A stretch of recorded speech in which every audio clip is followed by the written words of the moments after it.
예, 안녕하십니까. 3세션이죠. 예, 3세션을 시작하도록 하겠습니다. 3세션은 코로나와 분단의 지리학으로 이제 그 큰 타이틀을 잡았는데요.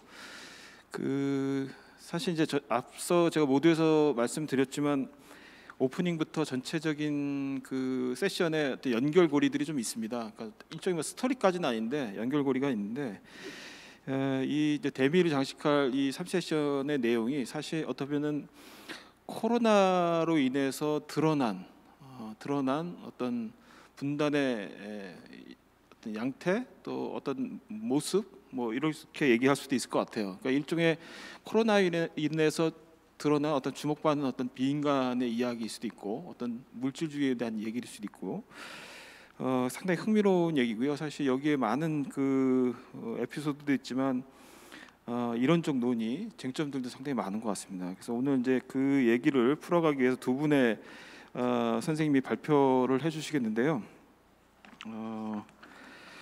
첫 번째 발표는 인간 너머의 분단 체제와 적경 수행의 사회 물질 정치에서 김준수 선생님께서 오늘 발표를 해주실 예정이고요.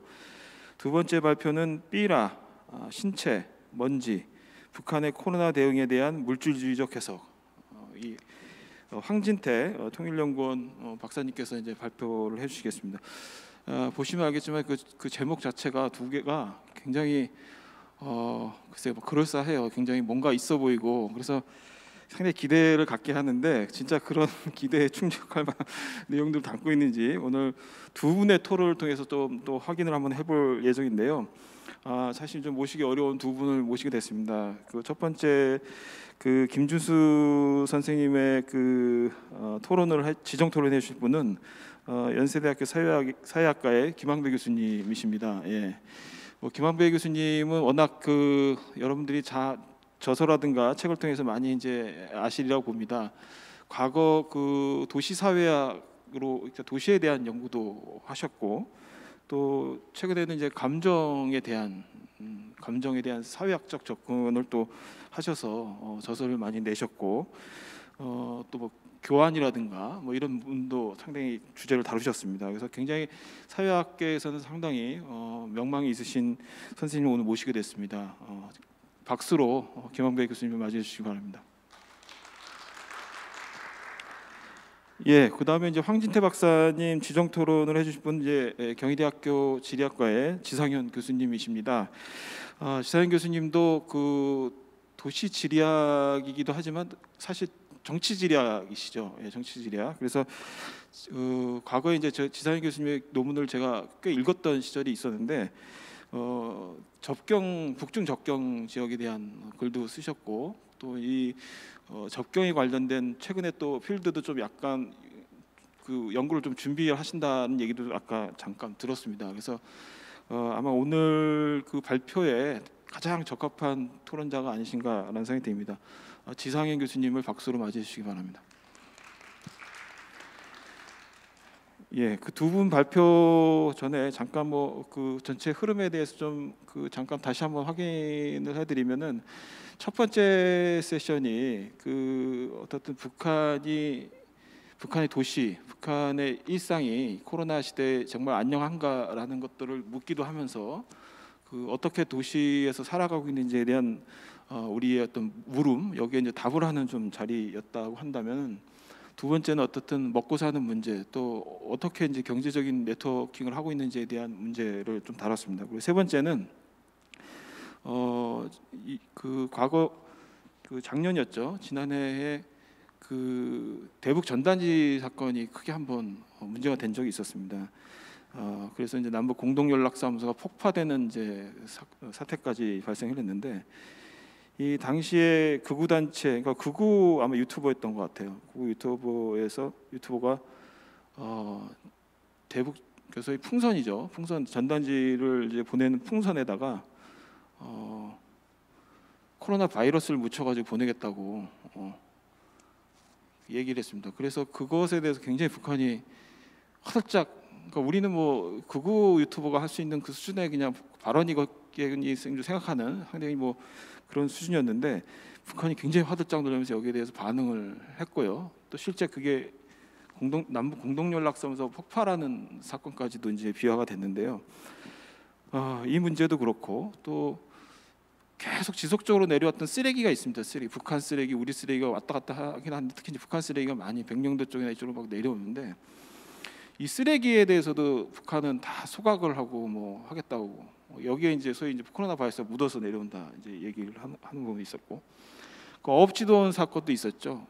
그래서 이런 일련의 사건들이 분단이라는 것에 대해서 이런 비인간들이 이 코로나 국면에서 갑자기 중요한 어떤 분단 체제의 어떤 행위자로 부각이 된 거죠. 그래서 이제 우리가 어떻든 이런 삶을 비인간적인 존재를 통해서 분단 체제를 다시 한번 인식한 어떤 중요한 계기였기 때문에 오늘 발표는 아마 이제 그런 전반의 이야기들, 특히 이제 그 이준 선생님의 과거 논문 중에 돼지 전쟁이 있죠. 굉장히 흥미로운 논문이었는데 이제 그런 걸 비롯해서 오늘 굉장히 흥미진진한 아마 얘기들이 나올 것 같습니다.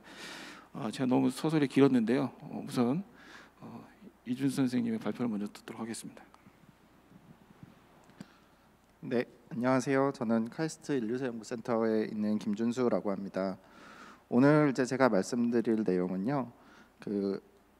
앞서서 이제 홍민 박사님께서 소개해주신 인간 너머의 존재들에 대한 이야기입니다. 특히 이제 인간 너머의 분단 체제라는 이름을 통해서 기존에 이제 남북한에 단절되고 분절되어 있다고 생각됐던 어떤 물질들의 이동, 뭐 사람들의 이동도 그렇지만 물질들의 이동이 어떤 식으로 우리가 그거를 이해하고 그걸 또 포착해 볼 수 있을지에 대한 몇 가지 이론적인 근거들, 그다음에 이제 제가 진행했던 연구들, 그다음에 이제 지금 진행하고 있는 연구를 통해 약간의 사례 소개를 통해서 이제 인류세라고 불리는 이 시기에 남북한의 관계를 좀 새롭게 생각해 보는 그런 환기점을 제공하고자 합니다. 제가 북한 지역에 대한 연구를 직접 해본 적이 있는 것도 아니고 북한에 대해서 북한의 정치경제학적인 접근은 훨씬 더 여기 선생님들이 더 잘 하실 거고 저는 오늘 좀 더 이론적인 문제점, 우리의 인식론을 좀 뒤집어 볼 수 있는 그런 지점들에 대해서 좀 몇 가지 말씀을 드리려고 합니다. 지금 우리가 살고 있는 시기는 공식적으로는 신생대 4기입니다. 신생대 4기의 홀로세 시기에 살고 있는데요. 최근이라고 하면은 이제 90년대 말 2000년대 초인데요. 그때부터 인류세라는 담론이 등장하기 시작했습니다.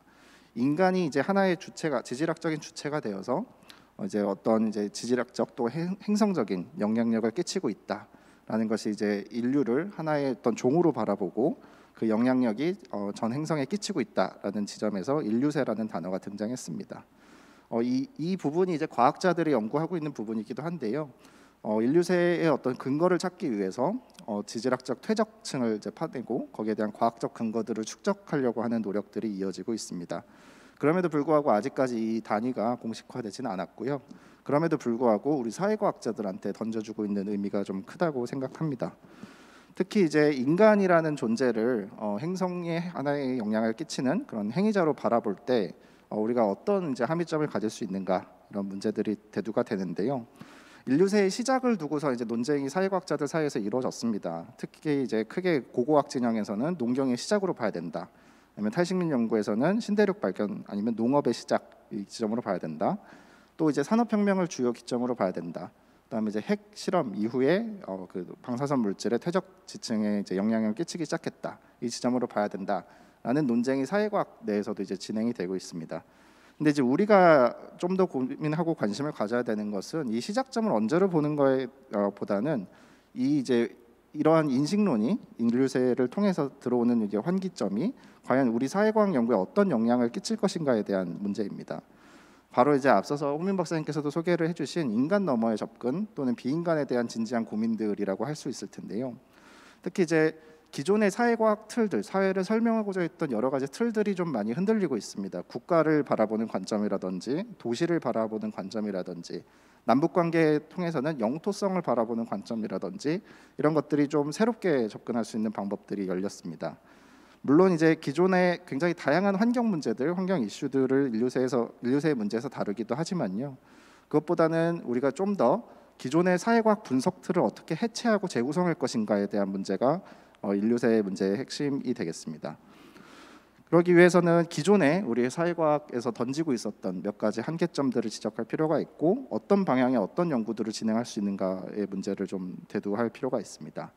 특히 이제 비인간의 어떤 행위성을 좀 더 진지하게 바라보고 그들이 갖고 있는 물질적인 성격을 어떤 식으로 해석할 건지의 문제가 제기가 됐는데요.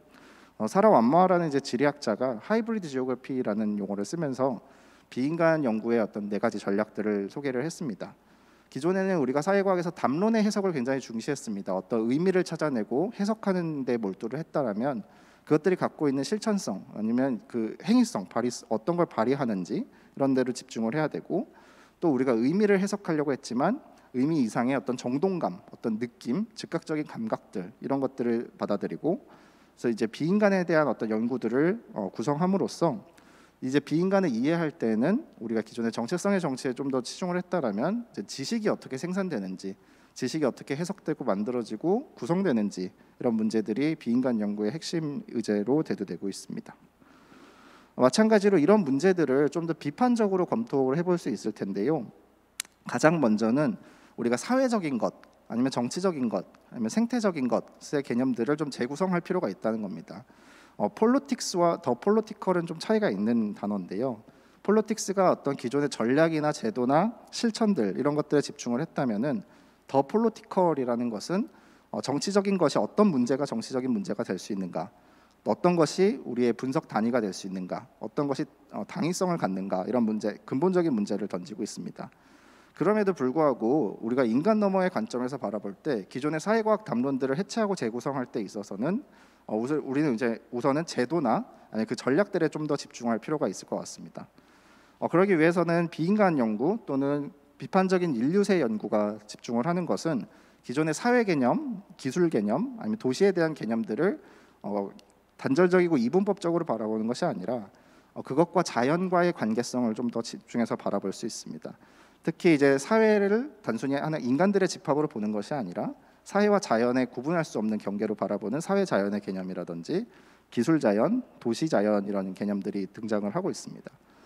그래서 이제 인류세 연구가 등장하면서 새롭게 해체되고 없어지는 개념들이 있습니다.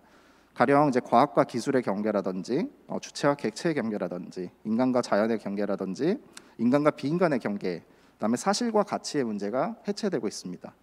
또 이 연구들이 해체하려고자 하는 경계들도 있는데요. 그것은 1차적인 성질, 가장 우리가 근본적으로 갖고 있는 그 특성이라고 불리는 것을 해체하려 하고 그것과 이제 2차적인 인공적인 것, 그 2차적인 성질과의 그 구분을 없애려고 노력을 하고 있습니다. 반대로 이제 새롭게 나타나는 경계들도 있는데요. 그래서 이거 어떻게 합의할 것인지, 무엇이 사실인지, 무엇이 객관적인지, 무엇이 가치인지 이런 문제들이 새롭게 생겨나는 어떤 걸 이제 합의할 것인지에 대한 문제가 새로 생겨나는 경계로 볼 수 있습니다. 이런 이제 없어지고 해체되는 경계, 또 새롭게 생겨나는 경계들을 바라볼 때 우리가 기존에 공간을 바라보는 관점 역시 좀 새롭게 전환될 수 있습니다. 특히 이제 도시 정치 생태학이라고 불리는 영역이 지리학계에서 또 많이 부흥을 하면서 이 용어가 담지하고 있는 큰 의미가 있습니다. 기존의 정치 생태학이라고 불리는 폴리티컬 에콜로지라고 불리는 것에 굳이 앞에 도시자를 붙이는 이유가 있습니다. 마치 이제 도시라는 공간이 자연이 없고 인간만이 쓰는 그런 이제 사회적 공간으로만 이해를 했었다면은 도시 정치 생태학은 의도적으로 도시 안에 있는 자연에 더 관심을 갖게 되고 우리가 이제 좀 더 주변에 우리 주변에 있는 자연물 아니면 그 인공물 그 경합 과정들을 분석하는 데 초점을 두고 있습니다. 그래서 도시화라는 것이 우리가 기존의 자본주의 어떤 순환이라든지 아니면 사회주의의 계획 도시라든지 이런 문제로만 바라볼 것이 아니라 그것을 동원하고 그다음에 해체하고 그다음에 재구성하는 사회 자연적 과정으로 이제 도시화 과정을 좀 바라봐야 될 필요가 있다라고 얘기합니다. 이런 관점을 견지했을 때 기존의 도시화 과정을 좀 새롭게 볼 수 있는 기점이 열리는데요. 그것이 바로 이제 행성적 도시화라는 겁니다. 우리가 기존의 도시를 시티라고 불리는 어떤 물리적인 경계를 가진 그 공간으로만 상정했을 때 도시가 갖고 있는 연결성, 연결망들, 특히 이제 행성적으로 연결되는 연결망들 이것들을 간과하게 되는 문제가 생기는데요. 그래서 끊임없는 도시화의 과정이 있고 이제 그것을 매개하는 행성의 어떤 물질과 정보의 이동들 이런 것들이 도시라는 공간을 만들어내는 과정이다로 바라보는 것이 행성적 도시화에 대한 간략한 소개라고 할 수 있습니다. 여기에 더해서 최근에 이제 행성이라는 개념이 우리의 분석 단위로 들어오기 시작했습니다. 이제 행성적 상상력이라고 불리고 행성을 통해 사고하기라는 이제 방법들이 등장을 하고 있는데요. 이것을 사회 이론적으로 해석하려는 노력들이 있습니다. 행성 그 자체가 갖고 있는 움직임들이 있죠. 그것은 지질학적인 움직임일 수도 있고 또는 이제 지층 아니면은 그 생물권 아니면 대기권 각 권역들에서 움직이는 여러 활동들이 있습니다. 이 지구의 어떤 활동성과 또 지구와 다른 행성이 갖고 있는 관계성 이런 움직임들이 인간 사회에 영향을 끼치고 있다라는 포인트인데요. 거기에 더해서 인간 역시도 이 지구에 대한 어떤 영향력을 행사를 하고 있죠. 그 경합을 바라보고자 하는 것이 이제 행성적 상상력의 어떤 가장 근본적인 원인이 가장 분석 단위가 될 수 있습니다. 그래서 이제 행성적 사회 사상이라는 것은 행성의 역사성, 움직임성과 인간의 역사성, 움직임성의 경합 과정을 바라보고자 하는 노력입니다.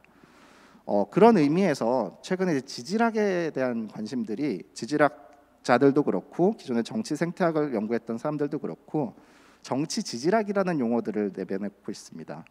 행성적 상상력이라고 했을 때 우리가 어떤 생명의 삶의 조건들 또 그 조건을 만들어내는 정치들, 인간의 정치든 아니면 이제 비인간들의 삶이든 이 경합 과정을 분석하는 데 있어서 여러 가지 우리가 잊어버렸던 공간들이 대두가 되고 있습니다. 가령 화산이라든지 태풍이라든지 아니면 이제 지하 공간이라든지 이런 공간과 국가의 어떤 주권성의 문제 이런 것들이 대두가 되고 있고 그럼으로써 이제 우리의 존재론적인 전환 과정들이 비인간을 향해서 가고 있습니다.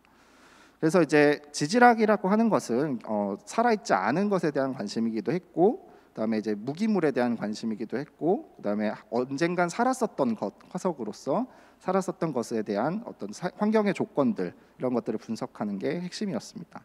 거기에 더해서 인류세라는 담론 자체가 인간을 하나의 지질학적 힘, 지질학적 행위자로 바라보는 관점이기 때문에 이 지오스 땅과 비오스 삶 이 두 개가 만나는 지점들에 접근을 하려고 하는 것이 정치 지질학의 핵심 분석이 되겠습니다. 이런 논의들을 통해서 최근에 참 많은 새로운 연구들이 진행이 되고 있습니다. 그 땅을 넘어선 영토성의 문제라든지 우주 공간에 대한 어떤 인류학적인 연구들이라든지 이런 것들은 사실은 그 우리가 외계 행성을 탐사할 때 거기 행성을 이해하기 위해서는 지구에 대한 어떤 지질학적 정보나 지식이 축적이 되어 있어야지만 가능하거든요. 특히 화성 같은 경우에 더욱 그런데 그런 이제 지식 담론들을 외계에 대한 지식 담론들을 만들어낼 때 있어서 지구에 대한 어떤 지질학적 지식이라든지 근거라든지 이런 것들이 핵심으로 활용이 되고 그 과학적 지식들을 누가 어떤 식으로 재구성하는지에 대한 인류학적 연구들이 이동하고 있습니다. 마찬가지로 지하 공간이라든지 아니면 우리가 잘 생각하지 못했던 도시의 어떤 자연이라든지 여러 가지 이제 틈새 공간들에 대한 연구들이 이러한 목적에서 인류세 연구에서 이루어지고 있습니다. 마찬가지로 크리티컬 보더 스터디스에서 비판적인 어떤 접경적 연구에서도 최근에 이제 이런 경계들을 좀 넘어서고 새롭게 상상하려고 하는 노력들이 있어 왔습니다. 특히 우리가 경계라고 했을 때 아니면 접경이라고 했을 때 굉장히 경직되고 국민국가 단위에서 고정되고 움직여지지 않는 것으로 많이 상상을 했는데요. 근데 사실 이 선 넘어서에서 움직이고 유동하는 어떤 대안적인 이미지들 아니면 상상력들, 어떤 행위자들 이런 것들에 대한 주목이 최근에 이제 크리티컬 보더 스터디에서도 이어지고 있습니다. 그래서 이제 이런 걸 하면은 우리가 기존의 국민국가의 어떤 주권성의 문제라든지 국민국가의 영토성의 문제를 좀 새롭게 해석할 수 있는 계기가 될 텐데요. 이에 대해서는 이제 인간 너머의 영토성이라는 것을 우리가 상정해 볼 수 있습니다. 영토라는 공간을 인문지리학자들이 상정을 했을 때는 어떤 이제 국가라든지 인간 행위자라든지 이런 것들이 자신의 어떤 통치성을 확인하고 재확정하기 위한 과정들로 해석이 되었고 그렇게 이해가 되었습니다. 특히 거기 속에는 굉장히 많은 군사적 담론이라든지 사회적 담론, 정치적 담론들이 들어왔었는데요. 이것은 기존의 인간의 어떤 영토성 개념을 생물학적 특성을 제거하고 사회적으로 구성된 것으로만 바라보는 영토성 개념을 사용해 왔던 것입니다. 즉 탈자연화 시켰던 건데요. 즉 사회적으로 구성된 영토 개념이 근데 이것을 마치 하나의 완결된 결론이라든지 하나로 묶인 무엇으로만 바라보기보다는 또 거기에 대해서 끊임없이 재확정하고 재구성되는 어떤 영토적 실천들을 좀 더 비판적으로 비인간의 관점에서 바라본다면은 인간이라는 종 하나가 단순히 이제 국민국가의 경계를 형성하고 묶는 것이 아니라 거기에 이제 개입하고 그것을 교란시키는 비인간 행위자들의 수행성을 재자연화시킬 수 있는 방법들이 대두가 됩니다. 근데 이제 국민국가의 어떤 영토성 개념 속에서는 인간 종 하나만을 상정하고 있고 그들의 어떤 영토적 실천만을 영토라고 확정하는 그런 문제들이 있고 이것이 이제 새로운 영토적 덫을 만들어내는 방법론적 단종주의를 범하고 있지 않은가라는 생각이 듭니다. 마찬가지로 이런 문제를 IR, 인터내셔널 릴레이션에서는 미리 다뤄왔습니다. 특히 인터스피시스 보더라는 개념을 통해서 비인간들의 어떤 경계 넘기, 비인간들의 영토 수행들에 주목을 해왔었는데요. 여기에 대해서는 크게 4 곱하기 2의 어떤 접근이 가능하겠죠. 어떤 인간에게는 접경이 열리고 어떤 인간에겐 닫히고 또 어떤 비인간에겐 열리고 어떤 비인간에겐 닫히고의 가능성들이 있습니다. 여기서는 이제 어떤 사람에게는 어떤 시민권을 가진 사람, 어떤 인종, 어떤 계급에 대한 어떤 정치가 수행이 될 테고 비인간에게는 어떤 물질성을 갖고 있느냐에 따라서 접경이 열리고 닫히고 하겠죠. 국민국가의 안전과 건강을 위협할 수 있는 그런 전염병이라든지 위험한 물질성들은 닫아버리는 그런 정치가 수행이 됩니다. 그래서 본질적으로 이 접경이라는 공간은 굉장히 다종적이고 그런 다종적인 의미들을 생산해내는 공간이라고 볼 수 있습니다. 이런 이제 창발적인 어떤 생태학의 가능성이 열리면서 생태학적 문제에 대해서 좀 새로운 상상력과 희망들이 대두되고 있습니다. 마찬가지로 안보의 문제에 있어서도 인터스피시스 시큐리티라는 게 가능해집니다. 환경적인 변화 그 자체가 국가나 사회를 압박하고 안보라는 개념 그 자체를 좀 생각하게 만드는 측면이 있지만 동시에 이제 생태적인 안보, 생태적인 것이라고 불리는 프레임워크 속에서 이 안보의 문제를 좀 새롭게 해석할 수 있습니다. 안보의 문제를 다룰 때 있어서는 국가가 수행하는 생명 정치의 문제라든지 또는 이제 어떤 물질적인 어떤 기호를 새롭게 생산해내는지의 문제가 있고 극단적으로는 인간의 지위보다 더 높은 존재론을 가질 수 있는 어떤 비인간들의 등장이 접경 지역에서는 가능해집니다. 그 사례 중 하나를 이제 아프리카 돼지열병 바이러스로 좀 살펴보려고 하는데요. 아프리카 돼지열병 바이러스는 코로나 이전에 굉장히 사회적 관심을 많이 받고 있었고 굉장히 경계의 대상이 됐던 바이러스입니다. 북한에서는 이제 2019년 5월 25일 날 처음으로 이제 북중 접경 지역에서 감염이 확인이 됐고 여기에 이제 북한의 아프리카 돼지열병 바이러스가 들어옴에 따라서 남한에서도 접경 지역을 중심으로 특별 관리 구역을 만들어냈습니다. 전체 농가의 접경 지역 전체 농가에 대한 어떤 시료 조사를 하고 또 여기에서 자신의 영토를 재확정하려는 어떤 그런 수행들이 있었습니다. 그래서 이제 농가 단위로 이루어지는 방역망을 구축하고 멧돼지의 이동거리, 바이러스를 전파할 것이다라고 생각되는 멧돼지의 이동거리에 따라서 이제 재영역화 전략이 이루어졌습니다. 그럼에도 불구하고 2019년 9월 17일 날 파주에서 첫 번째 아프리카 돼지열병 확진이 나왔습니다. 이제 국민국가 영토로 들어오게 된 거죠. 아프리카 돼지열병 바이러스가.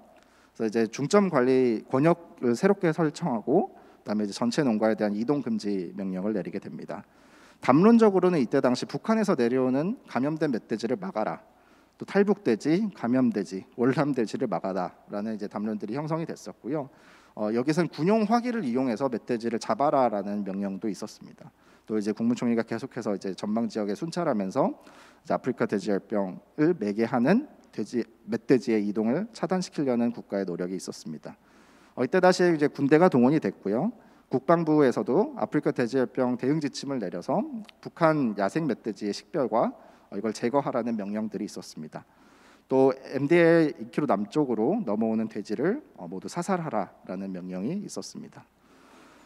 마찬가지로 이제 국가에서는 접경 지역을 중심으로 해서 야생 멧돼지를 이제 아프리카 돼지열병 바이러스의 주요 범인으로 낙인을 찍었고 이걸 잡으면은 바이러스가 잡히는 것처럼 영역화를 시작했습니다. 여러 가지 이제 영역화 전략들이 있었고 여기 이제 위험 지역이라든지 감염 위험 지역이라든지 또 집중 사냥 지역이라는 특별한 구역들을 또 새롭게 만들어냈습니다. 거기에 더해서 이제 멧돼지의 남하를 막기 위해서 실제로 물리적인 펜스를 치기도 했습니다. 이제 전방 강원도 파주부터 고성까지 326km의 거리에서 실제로 돼지의 남하를 막기 위한 물리적 펜스를 193km를 설치를 했고 새로운 경계를 만들어냈죠. 근데 이제 제가 주목한 부분들은 바로 이제 아프리카 돼지열병 바이러스가 갖고 있는 물질적 특성입니다. 이 바이러스가 갖고 있는 물질적 특성이 단순히 멧돼지만을 막아서는 멈춰지지 않는 특성을 갖고 있었습니다. 또 이제 이러한 특성들이 바이러스의 이러한 특성들이 기존에 국가가 세워왔던 방역망들의 교란을 내고 균열을 내는 이제 형태의 어떤 접근들을 만들어냅니다. 특히 이제 국가가 눈에 보이는 어떤 국가의 적 멧돼지를 제거함으로써 국가의 영토적 실천이 실질적인 효과를 가진 것처럼 보여지게 됐는데요. 그럼에도 불구하고 이 아프리카 돼지열병 바이러스라는 것은 굉장히 다종적인 관계를 맺고 있었습니다. 멧돼지가 그 자체가 갖고 있는 이동성도 굉장히 중요했지만 이 바이러스 학에서는 이 아프리카 돼지열병 바이러스가 굉장히 중요한 연구 대상이었고 그 확인 결과 이제 다양한 과학적 담론들의 확인 결과 이제 파리를 통해서도 이제 매개가 되고 그다음에 감염 가능한 형태의 사체의 일부분을 통해서도 다른 멧돼지로의 전파가 가능한 바이러스였습니다. 특히 멧돼지의 사체나 장기, 대소변, 피, 흙을 통해서 2차 감염이 가능한 상태로 이동할 수 있는 특징을 갖고 있었습니다. 그래서 이제 멧돼지에 대한 어떤 단일한 개체를 중심으로 이루어지는 그런 이제 방역망이 아니라 여기에 좀 다종적인 생태학적 접근이 바이러스 방역망에 좀 필요했습니다. 마찬가지로 앞서 제가 얘기했던 정치 지질학의 관점에서도 이 아프리카 돼지열병이 굉장히 중요한 흔적을 보여주는데요. 이 시기에 2019년 이 가을에 정말 흔하지 않은 가을 태풍이 2차례나 왔었습니다. 이때 이제 바이러스가 실제로 날아갔는지 안 날아갔는지는 확인이 되지 않지만 그럼에도 불구하고 국가가 설치했던 방역망, 방역 도포망 그런 것들을 이제 교란시키고 흔들면서 이제 새로운 형태의 어떤 영역들을 만들어내게 되는데요.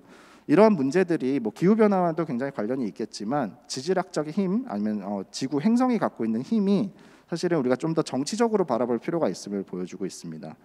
또 이제 유력하게는 이제 9월 17일 첫 번째 감염과 7번째 감염 이게 물과 비에 의해서 움직였을 것이라는 추정이 국립과학원에서 이제 논의가 되고 있고요. 이제 이게 과학적으로 아직 확정되지는 않았습니다. 그럼에도 불구하고 국가는 이 태풍 이후에 생석회 도포 작업이라든지 소독약품 용해 작업을 다시 진행하게 되면서 전체적인 재영역화 과정이 추진이 됐습니다. 마찬가지로 물을 통해서도 이 바이러스가 이동할 수 있는 특성을 갖고 있었기 때문에 북한과 남한이 경계를 맺고 있는 또 연결된 수계를 통해서 이게 넘어왔을 것이라는 추정들이 있었습니다. 바이러스 확진 초기에도 그런 논의가 있었고, 그래서 북쪽 축사에서 아프리카 돼지열병 바이러스가 남한강을 따라서 이제 넘어왔을 것이다. 그래서 이제 그 물 시료들을 바이러스 검출을 위해서 검사를 진행을 했습니다. 근데 이제 아직까지 전혀 발견이 안 된 것으로 됐고요. 근데 여기에서는 이제 검출 방식의 문제라든지 샘플을 채취했던 지점이라든지 이런 문제들이 여전히 이제 새로운 논쟁을 좀 제시하게 되면서 이 과학적 지식의 어떤 객관성, 거기에 대한 가치의 개입 이런 문제들 새로운 STS의 논쟁들을 불러오기도 했지만 이게 물질적으로 이동할 수 있는 또 강과 태풍 이런 행위자들이 어떻게 이 바이러스를 이동시킬 수 있는지에 대한 문제들을 좀 제기를 했습니다. 이런 문제들을 봤을 때 국가 방역과 인간 너머의 영토성의 문제를 좀 새롭게 바라볼 수 있습니다. 아프리카 돼지열병의 진입을 막기 위해서 국가의 어떤 다양한 영역화 전략들이 시행됐습니다. 그런데 이제 아프리카 돼지열병 바이러스를 멧돼지의 어떤 포획을 통해서 막을 수 있다라는 그런 방역망의 구축과 그런 전략들은 실패한 것 같습니다. 지금도 계속 확산하고 있고요. 그래서 국가나 인간이 어떤 설치하고 의도화된 어떤 영토화 전략들이 의도대로 진행되지 않았습니다. 그래서 국가 영토화 전략에 균열을 가하고 교란을 시키는 다양한 비인간 행위자들이 그 사이에 개입을 하고 있었고요. 그래서 국가의 공간을 방법론적 단종주의로 한 가지 종을 중심으로 해서 바라봤을 때 빠질 수 있는 오류와 단일 개체를 차단하고 막을 수 있는 어떤 물질로 바라보는 그런 영토적 덫에 빠져 있습니다. 여기에는 이제 방역 정책과 더불어서 육가공 축산업의 어떤 수입과 불법 이동과 이런 문제들도 사실 개입이 되어 있기 때문에 이런 문제를 이제 하나의 어떤 방역망을 단일하게 볼 수는 없을 것 같습니다. 그래서 바이러스와 이를 매개하는 어떤 다층적이고 다종적인 관계들을 인간 너머의 영토성이라는 개념을 통해서 바라본 것은 이론적으로도 그렇고 좀 정책적인 함의를 가질 수 있을 것 같습니다. 이러한 이제 위험한 물질과 더불어서 또 지금 제가 진행하고 있는 연구에 대한 사례를 한 가지 좀 드리면은 모래에 관한 것입니다. 이게 좀 중요한 물질인데요. 앞서 봤던 다종적인 관계보다도 한국의 어떤 도시화 과정과 한국의 어떤 축적 전략 이것과 맞아 떨어지면서 북한의 물질이 북한의 모래가 사실은 한국의 발전주의를 기틀을 만들고 있었다라는 논의를 할 수 있을 것 같은데요. 이 모래라는 것이 골재입니다. 건설 자재이고 골재는 이제 시멘트를 만드는데 굉장히 근본적인 물질이고 여기를 이제 모래를 파내면서 이걸 자원화하는 과정들이 골재 산업이 굉장히 중요한 행위자로 등장을 하게 됩니다. 근데 이제 한 가지 이 물질적 특성을 좀 살펴보면은 굉장히 무겁다는 겁니다. 다들 아시겠지만 모래가 굉장히 많이 모이면 무겁죠. 그래서 이제 경제성의 이유 때문에 50km 이상은 이동하지 않습니다. 한국에서는. 그래서 2,000개가 넘는 골재 업체가 전국 곳곳에 있고 각 지역을 중심으로 해서 골재 산업이 이루어지고 있었습니다. 그렇기 때문에 수요 공급이 가장 불균형하게 일어나는 물질이기도 하고요. 그래서 주기적으로 이 골재 파동이 일어나곤 했습니다. 한국에서 지금도 그렇고요. 특히 이제 1990년에 가장 역대급으로 이제 큰 그 골재 파동이 일어나면서 건설 경기에서 큰 문제가 있었습니다. 한국에서는 특히 이제 1년에 남산의 5배 정도 규모의 어떤 골재를 수급을 하고 있는데요. 여기에서는 이제 바다에서도 골재를 채취하고 하천에서도 하고 산림에서도 채취를 하게 됩니다. 근데 이제 이 그래프를 보시면은 2010년에 산림 골재가 53%였는데 87%가 2019년에 됐고 바다 골재가 31%에서 3.7%가 됐습니다. 이 말은 바다 골재가 굉장히 한국에서 채취가 금지되고 줄었다는 뜻인데요. 이 이유가 있습니다. 환경 정책의 변화도 있었고 또 이 지도에 보이시는 것이 한국에서 지금 골재가 채취되는 구역들에 대한 지도를 그린 것인데요. 해상 골재 채취가 꽤 많은 부분을 차지하고 있습니다. 근데 이제 2003년부터 현재 2023년까지 진행되고 있는 2기 수도권 신도시 개발 계획이 진행이 되고 있었고 여기에서는 이제 굉장히 역대급으로 많은 골재 사용이 진행이 되게 됩니다. 그래서 2004년에 또 골재 파동이 일어나게 됐고, 근데 이 시기에 이제 정치적 맥락들을 좀 살펴보면은 김대중 노무현 대통령 때 이제 어떤 정치적인 대탕트가 일어나면서 남북 경제 협력 구도가 이루어지게 되죠. 이 당시에 마찬가지로 한국에서도 그 이지 안에서의 골재 채취가 금지되는 환경법이 발의가 되면서 남북 관계에서의 그 수요 공급이 맞아 떨어진 겁니다. 그래서 북한산 모래를 대거 2기 신도시 사업에 투입을 하게 됩니다.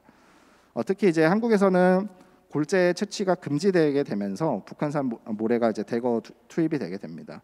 이거는 이제 대북 감시 관리하는 기관에서 이제 연결망을 보여주는 지도인데요. 북한의 해주, 그러니까 이제 개성 근처에 있는 해주만에서 주로 북한산 골재가 채취돼서 동북아시아 지역 또는 한국 지역으로 넘어오게 되는 그런 과정들을 겪고 있습니다. 앞서 살펴봤듯이 이제 94년부터 시작해서 2009년까지 북한산 모래가 대거 들어오게 됩니다. 이때 당시에 이제 한국에서 2기 신도시 공사가 한참 진행이 되었고 북한산 모래가 한국의 전체 그 골재 사용량의 수도권 2기 신도시 골재 사용량이 63%까지 치게 됩니다. 그럼으로써 이제 북한산 골재가 한국의 어떤 2기 신도시 발전주의 도시화에 큰 기여를 하게 되고 이때 당시에 북한산 모래가 갖고 있는 여러 가지 상징성들이 또 있었습니다. 지금 연구를 진행하고 있는 단계이긴 한데요. 94년에 서평건설이라는 건설사에서 처음으로 북한산 모래를 들여오게 됐는데 이때 당시에는 물질적인 특성보다는 그 상징성이 훨씬 더 크게 작동했습니다. 그래서 이제 실향민들에게 어머니 산소에 이걸 뿌려드리기 위해서 북한산 모래를 갖고 왔다든지 제사상에 올린다든지 이런 논의들이 있었고요. 그 상징성을 넘어서 2009년까지 북한산 모래가 실제 우리 건설 현장에서 굉장히 많이 사용되게 됩니다. 이런 아이러니가 드러나게 되죠. 특히 이제 한국의 발전주의 도시화라는 그 자본 축적의 과정 속에 북한의 모래가 동원됐다, 북한의 물질성이 동원됐다. 또 이제 한국을 비롯해서 동북아 지역, 주로 일본과 중국에서는 골재 소비가 계속 늘어나고 있고. 일본의 경우도 이제 70% 정도의 골재를 이제 수입을 하고 있는 상황입니다. 근데 이 모래라는 물질을 통해서 매개된 도시화 과정이 북한과의 연결성을 좀 더 보여줄 수 있는 특징이 됩니다. 앞서 봤던 해주에서 넘어온 또 개성 주변에서 넘어온 모래는 서울과 수도권 지역에 많이 투입이 됐고 또 이제 압록강 주변에 나와서 채굴된 모래들은 중국과 러시아로 넘어갔습니다. 마찬가지로 금강산과 장전, 동해 쪽에서 채취된 모래들은 강원도랑 부산, 울산으로 넘어오게 되는데요. 특히 이제 해운대, 그다음에 광안리 모래 메꾸는 데에 북한산 모래가 많이 사용이 됐습니다. 이런 이제 특징들을 봤을 때 앞서 살펴봤던 이제 아프리카 대지열병이라는 위험한 물질성과는 또 다르게 우리의 이제 축적 전략들, 남한의 정치 경제학적 맥락에서 북한산 모래가 대거 사용됐다는 것. 이런 도시의 어떤 물적 토대들에 가려진 남북한의 연결망들이 물질을 중심으로 한 역사를 다시 살펴볼 때 좀 드러날 수 있게 됩니다. 지금 이제 3기 신도시가 또 진행이 되죠. 여기에서 이제 어떤 모래들을 동원해야 될지, 이 저렴한 자원이 이제 더 이상 사용될 수 없을 때 어떤 문제들이 일어날지는 또 앞으로 지켜볼 문제인 것 같습니다. 마찬가지로 굉장히 많은 물질들이 남북 사이를 가르고 있습니다. 또 대표적인 지뢰가 그렇고요. 얼마 전에 일산에서 안타깝게도 이제 유실된 지뢰가 시민을 다치게 하는 사건이 있었는데, 이런 유동하는 물질들이 우리 주변에 생각보다 많습니다. 이 경계를 우리 생각보다 굉장히 쉽게 뛰어넘고 또 이 경계를 해체하는 물질들이 있습니다. 마찬가지 뒤에 이제 황진태 박사님이 좀 더 본격적으로 다뤄주실 내용일 텐데요. 이 삐라라든지 대북전단이라든지 이런 것들이 경계를 유동하고 교란시키는 작업들이 되겠습니다. 마찬가지 비인간의 관점에서 이 경계를 좀 살펴보게 되면요. 이제 여러 가지 동물들도 등장할 수 있고 앞서 봤던 물질이나 바이러스 있을 텐데요. 이 동물들이 갖고 있는 비인간들이 가지고 있는 경계성이나 영토성은 우리의 시선과는 굉장히 다릅니다. 우리가 잘 알고 있는 이런 지도의 모습들과는 다르게 자신들만의 영역화 과정을 가지고 있고, 이 영역들이 때로는 인간의 정치와 교합하기도 하지만 갈등을 이루기도 합니다. 이런 이제 다양한 이제 종들, 다양한 물질들의 이동과 활동, 이런 것과 우리의 정치 문제를 좀 더 새롭게 해석할 수 있는 계기를 제공하게 됩니다. 오른쪽에 보이시는 지도는 이제 한국의 어떤 지질학 지도입니다. 굉장히 알록달록하죠. 우리가 알고 있는 경계와는 다르게. 이렇게 좀 새롭게 생각했을 때 인류세의 어떤 공간적 접근들은 우리의 좀 새로운 상상력들을 자극하게 되고, 기존에 우리가 알고 있던 접경이라든지 영토라든지 국민국가나 도시의 경계들에 대한 새로운 관점들을 제시해 줍니다. 또 이제 남북한의 어떤 물질적 얽힘에 대한 이해도 이제 새롭게 할 수 있을 테고요. 국내외로 인간들의 정치, 국제 정치, 동북아의 어떤 안정 이런 문제들과 경합하는 비인간들의 정치와 그들의 이동에 대한 연구가 좀 필요하지 않을까 생각됩니다. 또 비인간들이 가지고 있는 우리의 분단 체제에 대한 시선들을 우리가 좀 더 진지하게 받아들일 필요가 있지 않을까 합니다.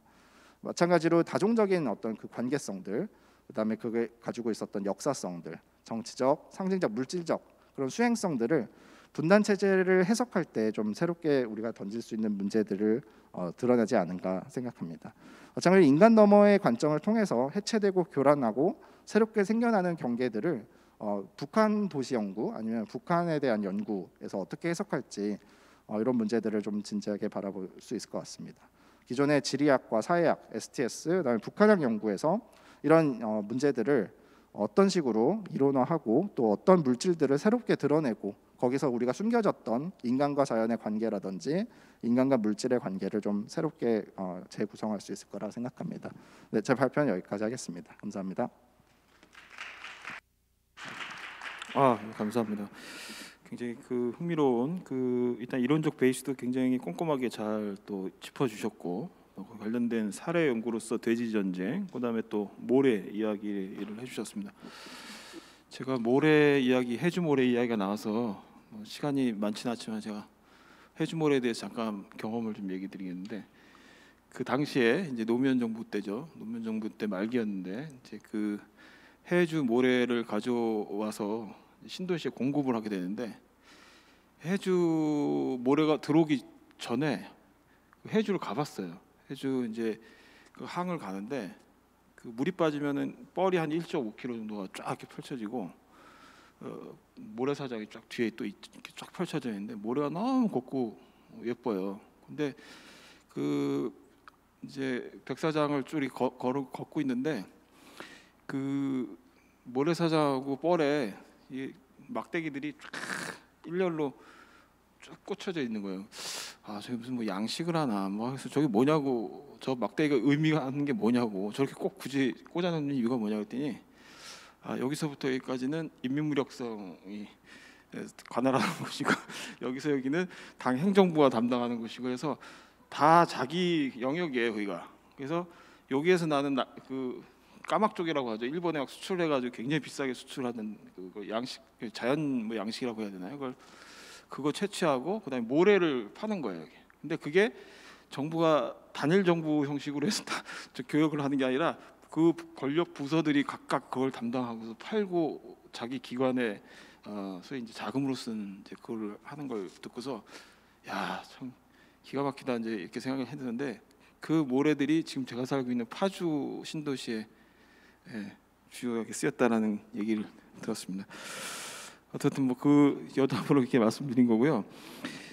굉장히 중요한 지적을 많이 해주셨는데 나중에 뭐 토론 이후에 좀 말씀드리겠지만 이 결론의 이런 그 내용들이 굉장히 의미 있고 좋은 것 같아요. 근데 저는 이제 이거를 어떻게 정책적으로 좀 얻어낼 수 있을까 뭐 이런 생각을 많이 하는데 작년에 이제 유엔 총회에서 문재인 대통령께서 무슨 연설을 유엔 총회 연설을 하셨는데 그 연설 내용이 안보와 관련된 굉장히 중요한 변화를 시사하는 발언이 나왔어요. 이게 뭐가 있냐면 여기 이제 우리 김준수 선생님도 얘기를 하셨지만 국가 안보 개념 얘기를 하시면서 종간의 작동 방식으로서 인식을 할 필요가 있다 이런 얘기가 굉장히 중요한 이제 지적인데 그 기존에 우리가 분단을 굉장히 군사적인 대치, 군사적인 어떤 경계 이런 개념으로 봤잖아요. 그리고 기껏 조금 더 좋은 얘기로 한다면 그 교류나 협력 뭐 이런 개념으로 굉장히 정치적 그 추상적 개념으로 쓰곤 했는데 사실 이렇게 이제 이 분단이라는 것이 다양한 비인간적 수행을 통해서 이게 연결돼 있고 뭔가 수행되는 것이라면은 이제 안보 개념도 군사 중심적 안보만으로는 이제 분단을 이해하거나 이제 정책적으로 접근하는 게 한계가 있다. 그래서 좀 더 이제 그 비전통적 방식의 안보 개념 이걸 활용을 해야 되고 그거를 좀 더 저 분단 체제에 맞게 안보 개념을 패러다임을 변화시킬 필요가 있다. 그래서 지금은 아직도 우리는 뭐 탱크 한 대 우리가 더 만들면 북한이 탱크 한 대 더 만들고 소위 이제 안보 딜레마처럼 군사적으로 뭔가 이 분단을 수행하고 있잖아요. 근데 실제 이렇게 내부로 들여다보면 다양한 사물들이 연계돼 있고 수행을 하고 있다는 측면에서 본다면은 이 결론에 좀 더 큰 우산으로 저는 안보 패러다임을 변화시키는 관점으로 이런 것들의 연구들이 굉장히 많이 진행됐으면 좋겠다는 얘기를 드리면서 나중에 또 말씀드리고요. 그 다음 발표는 이제 그 삐라 신체 먼지 북한의 코로나 대응에 대한 물질주의적 해석에 대해서 황진태 박사님께서 발표해 주시겠습니다. 예. 네, 안녕하십니까. 북한연구실의 황진태입니다. 되나요? 이걸로 되나? 뭘로 되지? 이거. 네. 먼저 본론으로 들어가기 전에 사실 오늘 저희가 이 포럼을 준비하면서 김준수 선생하고 제가 좀 분담을 했었거든요. 좀 이론적인 부분에 대한 내용은 김준수 선생님이 좀 강조를 해서 좀 해주시고 저는 이제 그 내용을 이론적인 내용을 많이 하기보다는 지금 현재 정세에 관련된 코로나와 북한을 이런 물질주의적 측면, 뭐 인간 너머의 지리학 차원에서 볼 수 있을까에 대해서 굉장히 이건 일종의 스냅샷처럼 찍었고요. B라 신체 먼지라는 세 가지 파트로 찍은 거고 이거에 대한 각각의 굉장히 디테일한 연구는 사실은 앞으로 좀 할 수 있으면 좋겠다는 생각이 들고 같이 이런 고민을 공유하는 것도 오늘 처음 오프닝 세션에서 이제 임동근 박사님하고 정창현 박사님하고 같이 홍미 박사님 이야기할 때도 이 정상 비정상의 프레임 자체가 굳이 얽매일 필요가 없고 어떻게 변화했는지를 초점을 맞추자고 할 때 그 취지에서 이제 준비가 된 발표입니다. 먼저 제가 처음 보여드리는 슬라이드에는 제가 몇 년 전에 봤던 영화인데요. 뭐 SF 영화입니다. 드니 빌레브라는 되게 유명한 감독이고 최근에 듀운을 이제 또 제작했던 감독입니다. 제가 이걸 떠올랐던 거는 지금 보시면은 저희 인간의 상상력이 만들어낸 건 문어 정도겠죠. SF에서 외계인은. 그래서 저 건너편에 문어들인 외계인이 있고 그다음 인간하고 그 사이에 어떤 문형 같은 게 있습니다. 저 문자가 무엇을 의미할까 외계인이 그린 기호 같은 겁니다. 오른쪽 그림을 보시면은 외계 물체가 이렇게 12척이 전 세계 곳곳에 이제 도착했고 그래서 이거를 이제 지구 침공으로 인식한 지구인들이 이제 각국에서는 우려와 동요가 있었습니다.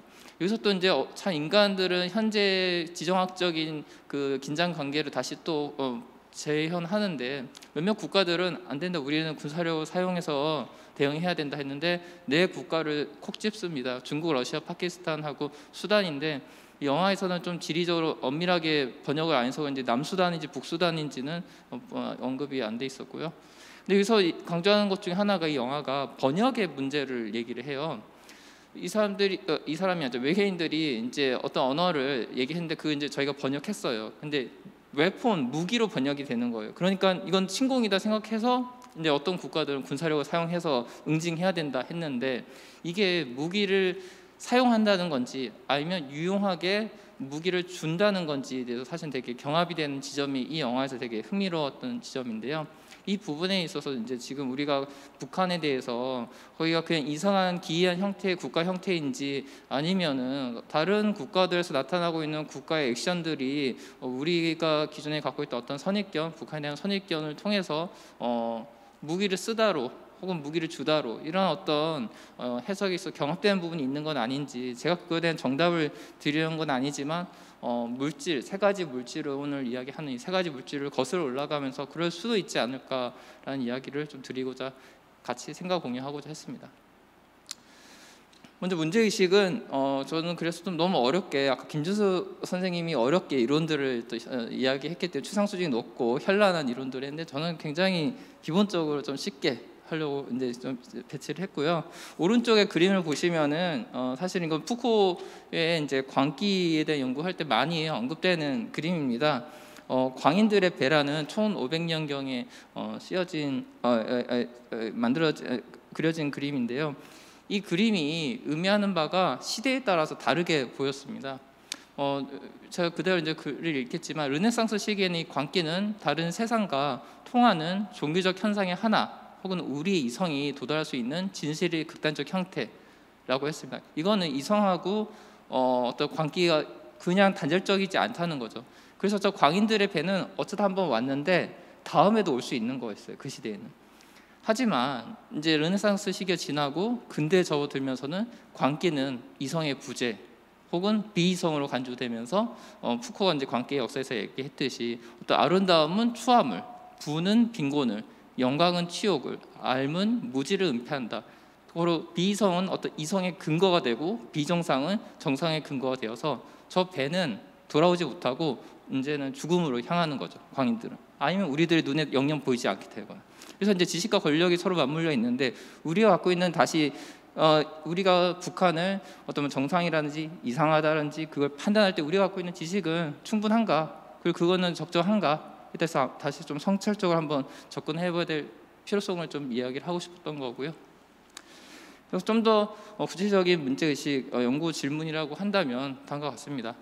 북한의 코로나 방역 조치는 비정상 국가임을 재확인하는 계기인가, 아니면 정상 국가로서의 조치인가?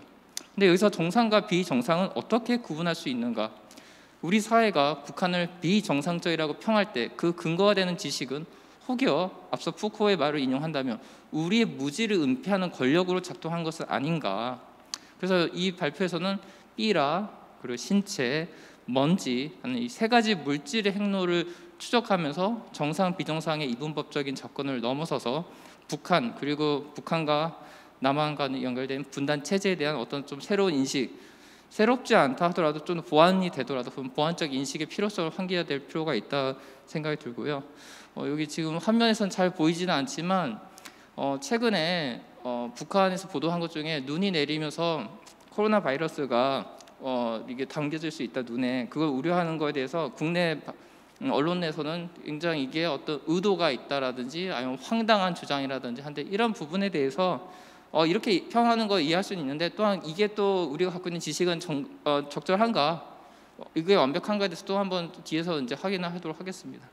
또한 이제 백신을 안 받는다고 하는 것에 대해서 이제 좀 또 보수 매체에 있는 이제 댓글들을 봤는데, 북한이 이제 백신을 좀 받을 수 있을 것 같다, 올해 2월에 그런 논의가 있었잖아요. 그거에 대해서 코로나 없는 천국에 무슨 백신이 필요하냐, 이런 인식들을 대중들이 갖고 있을 때 이거는 또 어떻게 다시 우리 선입견이 확인할 수 있어서 그런 부분을 보려 합니다. 먼저 삐라입니다. 1982년에 서울 강북에서 제가 이제 성장했는데, 제가 삐라를 어떻게 기억하냐고 돌이켜 보니까 결국 북한을 저는 어떤 매체를 통해서라든지, 물론 초등학교 때도 통일전망대를 봤던 기억이 납니다. 하지만 제가 북한을 인식했던 거, 특히 물질적으로 인식했던 거는 삐라였습니다. 북한에서부터 한국으로 남측으로 넘어온 삐라였죠. 지금 아까 앞서 얘기했을 때는 남측에서 북으로 오는 삐라였지만 예전에는 또 이제 체제 경쟁 속에서 북측에서 남쪽으로 오는 삐라가 또 있었습니다. 요즘 또 이런 요즘이란 말 쓰면 안 되는데 위험한데 아무튼 젊은 세대에선 뒤에 세대에서는 저보다 젊은 세대는 이제 모르는 내용일 것 같습니다. 제가 노원구 월계동에 살고 있는데 지금도 살고 있습니다. 저기 이제 동네 뒷산에서 약 37km가 있는 파주인데 아마 저 정도 어쨌든 삐라를 어디서 날려야 잘 올지는 모르겠지만 제 동네 뒷동네에 있는 이제 산에서 저 삐라가 왔었고요. 엊그저께도 거기 산책하고 왔는데 지금은 이제 삐라가 없죠. 근데 예전에는 그 삐라를 주워가지고 황 박사가 그렇게 나이가 들었나 하는 경우가 있는데 그거 경찰서에다가 줬고 학용품을 예전에는 더 위에서 줬다고 했는데 그거 말고 그래도 뭐 그냥 잘했다고 칭찬을 들었던 기억은 납니다. 근데 이 삐라가 이전부터 뭐 왜 문제가 되느냐 하면은 이런 대북 전달 살포가 있었던 거죠. 뭐 달러를 나 아니면 요즘 최근에는 쌀 같은 것도 넣고 하는데 어쨌든 세습에 대한 북한의 정치적 정당성 비판에 대한 논의가 계속 있었던 거죠. 그 부분에 대해서 이제 민감한 내용이 있으니까 아까 김여정 부부장 같은 경우에 이제 민감하게 이제 발끈했었던 거고요. 근데 이 삐라도 기술력이 되게 중요했던 것 같습니다. 이거에 대해서는 제가 앞으로 연구를 하면 좋겠는데 이 삐라를 계속 보내는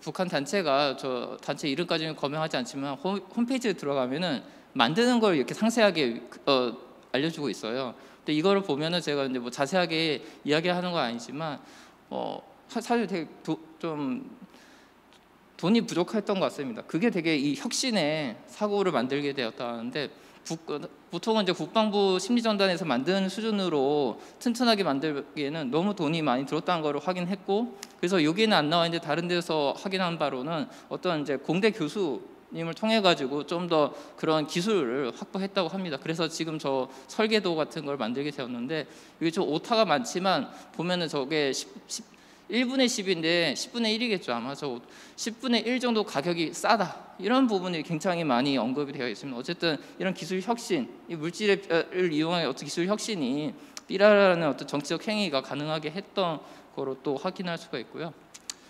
근데 지금 제가 이제 다음 슬라이드 갑자기 개성공단 연락사무소 폭파 현장 구글어스로 이제 촬영한 거를 올렸는데 이게 삐라랑 무슨 상관이 있을까라고 이야기를 할 수가 있겠죠. 그래서 그걸 의도하고 이 사진을 넣었는데 이거는 사실 올해 찍은 사진입니다. 폭파 사고가 있었던 거는 지난해인데 여전히 이 근처에 이것들을 파편들 같은 거 청소도 하지 않고 있는 모습을 볼 수 있죠.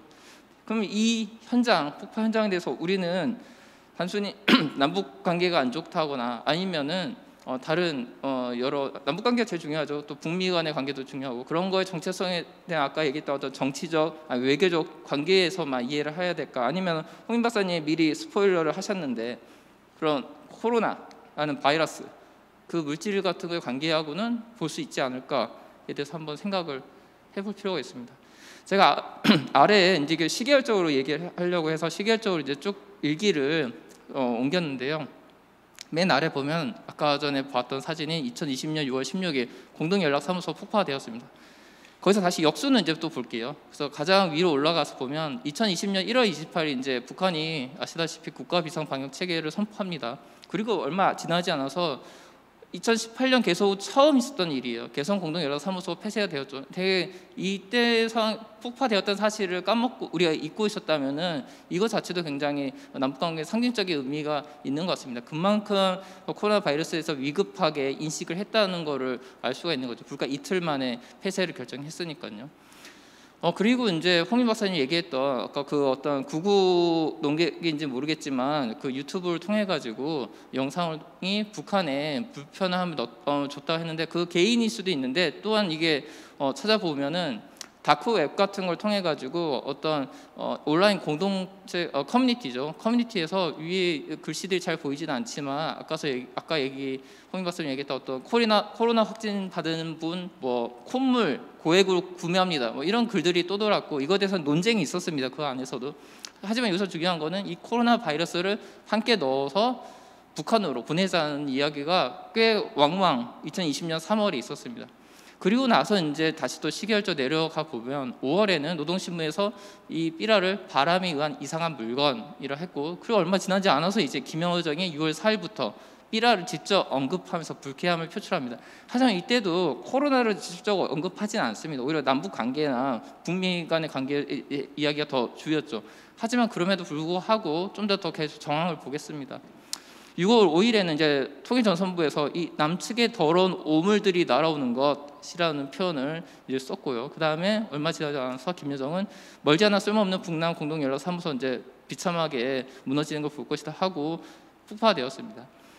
여기서 저는 확증은 하지는 못하겠어요. 확증은 하지는 못하겠지만 하지만 북측에 이따가 볼 다른 이제 물질들인 먼지라든지 다른 물질들을 볼 때 다시 이 상황을 유추하면은 북한이 공개적으로 표명하지 않았다 하더라도 코로나에 대한 그 위기감이 연락사무소가 굉장히 빨리 폐쇄되었던 거고, 그러지 않아도 남북 간에 겨우겨우 힘들게 해서 만들어진 곳인데, 연락 채널인데 거기를 폐쇄했던 거, 또한 연락사무소를 폭파했다는 게 분명히 김여정이라든지 아니면 북한의 지도자들이 대남 관계도 잘 안 되고 있고 대미 관계 잘 안 되는 상황에서 내적인 결속력을 단결하려는 걸 수도 있지만, 그럼에도 불구하고 뒤에서 이야기하듯이 이건 어쩌면 또 코로나든지 그런 비상 상황에서의 또한 저런 비정상적으로 보이는 행동을 한 것일 수도 있다는 부분을 좀 감안할 수도 있지 않을까 생각이 들었고, 이걸 다시 이제 사후적으로 좀 더 추정한다면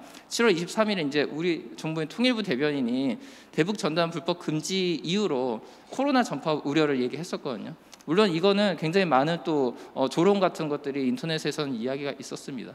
어쨌든 저희는 상황적인 걸 다시 좀 보려고 했던 거고요.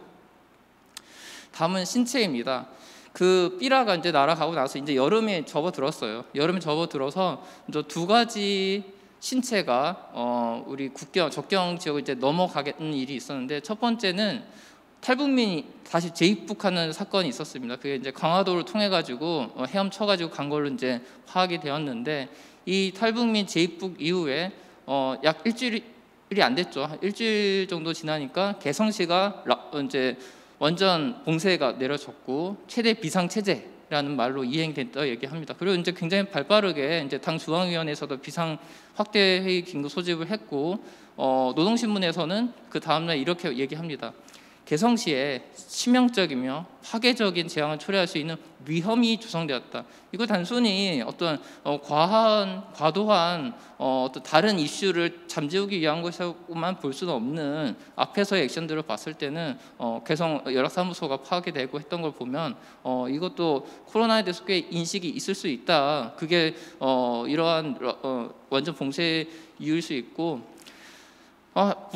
이 완전 봉쇄는 보름 이후에 이제 사실 비교적 빨리 이제 풀리게 됩니다. 근데 이제 풀리게 되면서 이야기하는 게 노동신문에서 나왔던 걸 보면은 이 전문 방역기관의 어떤 과학적 검증을 통해 가지고 이제 해체를 결정했다 하면서 이제 자신의 어떤 방역에 대한, 여기서 테크놀로지는 이야기가 있는데 그런 시스템을 통해서 이 이슈가 좀 지나가는 듯 싶었습니다. 그런데 이제 또 그래서 이 서해 쪽이 원래 동해보다 좀 더 이런 접경 지역이 복잡하기 때문에 NL도 있고 해서 보다 또 예상치도 못하지만, 또한 우리가 평소에 생각했던 이 접경 지역의 국경은 되게 경계는 특히나 군사적으로 첨예하게 긴장 관계가 있는 곳에서는 뭐 비둘기나 아니 뭐 새나 갈매기나 물고기는 왔다 갔다 할지 모른다 하더라도 설마 인간의 신체가 이렇게 자주 왔다 갔다 할까 했는데, 앞서도 한번 신체가 왔다 갔다 했는데 이번에는 한번 또 왔다 갔다 했죠. 가을에 접어들면서 지금 이 어업지도선이 공무원이 실제로 의식적으로 넘어간 것이 아닌 거는 여전히 한국 사회에서 논쟁적이 있는 부분이어서 그런 부분에 대해서 저는 이야기를 하려는 것은 아니고, 우리 인간의 신체도 물질이잖아요. 그 물질이 실제로 경계를 넘어서는 거에 대한 이제 사실 관계만 이제 좀 따라오면서 이제 이야기를 하려고 합니다. 오후 보면은 이제 오전에 실종 신고되고서 그 다음에 그날 같은 날 오후에 이렇게 이제 이야기를 하죠. 방호복과 우리 측 얘기입니다. 방독면을 착용한 부측 인원들이 이제 월북 경위에 대해서 이제 서로 접촉을 했었고, 또 이제 얼마 지나지 않아서 총격 사망이 있었고 화장까지 가게 되었다고 하죠. 불태웠다는 거죠, 신체를. 근데 이 부분에 대해서 그러면 실제로 북한은 코로나에 대한 방역에 대한 어떤 조치에 따라서 한 것일 수 있다는 것은 저 방호복과 방독면 착용한 것을 통해서도 이제 확인할 추정은 할 수 있지만 그 이후에 며칠 후에 이제 거의 한 달 후죠. 조선중앙통신에서 이때 이슈에 대해서 이제 처음 언급을 합니다. 그러면서 남조선 전역을 휩쓰는 이 악성 비루스로 인해 긴장하고 위험천만한 시기에라고 이야기하면서 이러한 바이러스를 통한 방역에 대한 긴장 관계가 하필 이 북방 한계선이라는 굉장히 군사적으로 민감한 지역에서 지금 또 침투해서 위험을 가중시켰기 때문에 자신들의 이제 불태우고 충격을 했던 것에서 좀 정당화를 하는 이야기를 하죠. 이런 내용들을 봤을 때 어쨌든 그 개인의 실제 의도적인 얼복을 했는지 건 모르겠지만 이 신체의 위치를 볼 때 이 지도상에서 나타난 상황들을 보고 북한이 좀 보도했던 거 면 여기서 다시 우리는 이제 그 코로나가 신체를 통해서 들어갈 수도 있고 특히나 그 이 사건 이전에 있었던 개성시가 이제 봉쇄가 되었던 상황을 보면 그때는 유력하게도 그 탈북 입국한 사람이 코로나 바이러스가 있을 것으로 추정되기 때문에 그런 액션을 취했잖아요. 그래서 그런 국가의 조치 상황을 다시 보면 그 이후에 가을에 이 어업지도 했던 공무원이 불타게 되는 사망하는 사건 자체에 대해서도 또 어떻게 정황상으로는 코로나에 대한 북한의 어떤 나름의 어떤 원칙과 그거에 맞춰서 액션이 취해진 거로도 볼 수가 있겠다. 이게 잘했다 못했다는 건 아니고 그런 사실관계를 정황적으로는 볼 수 있겠다는 생각을 했습니다. 끝으로 이제 먼지입니다. 앞서 서두에서도 제가 이 이야기를 간단히 했었는데요.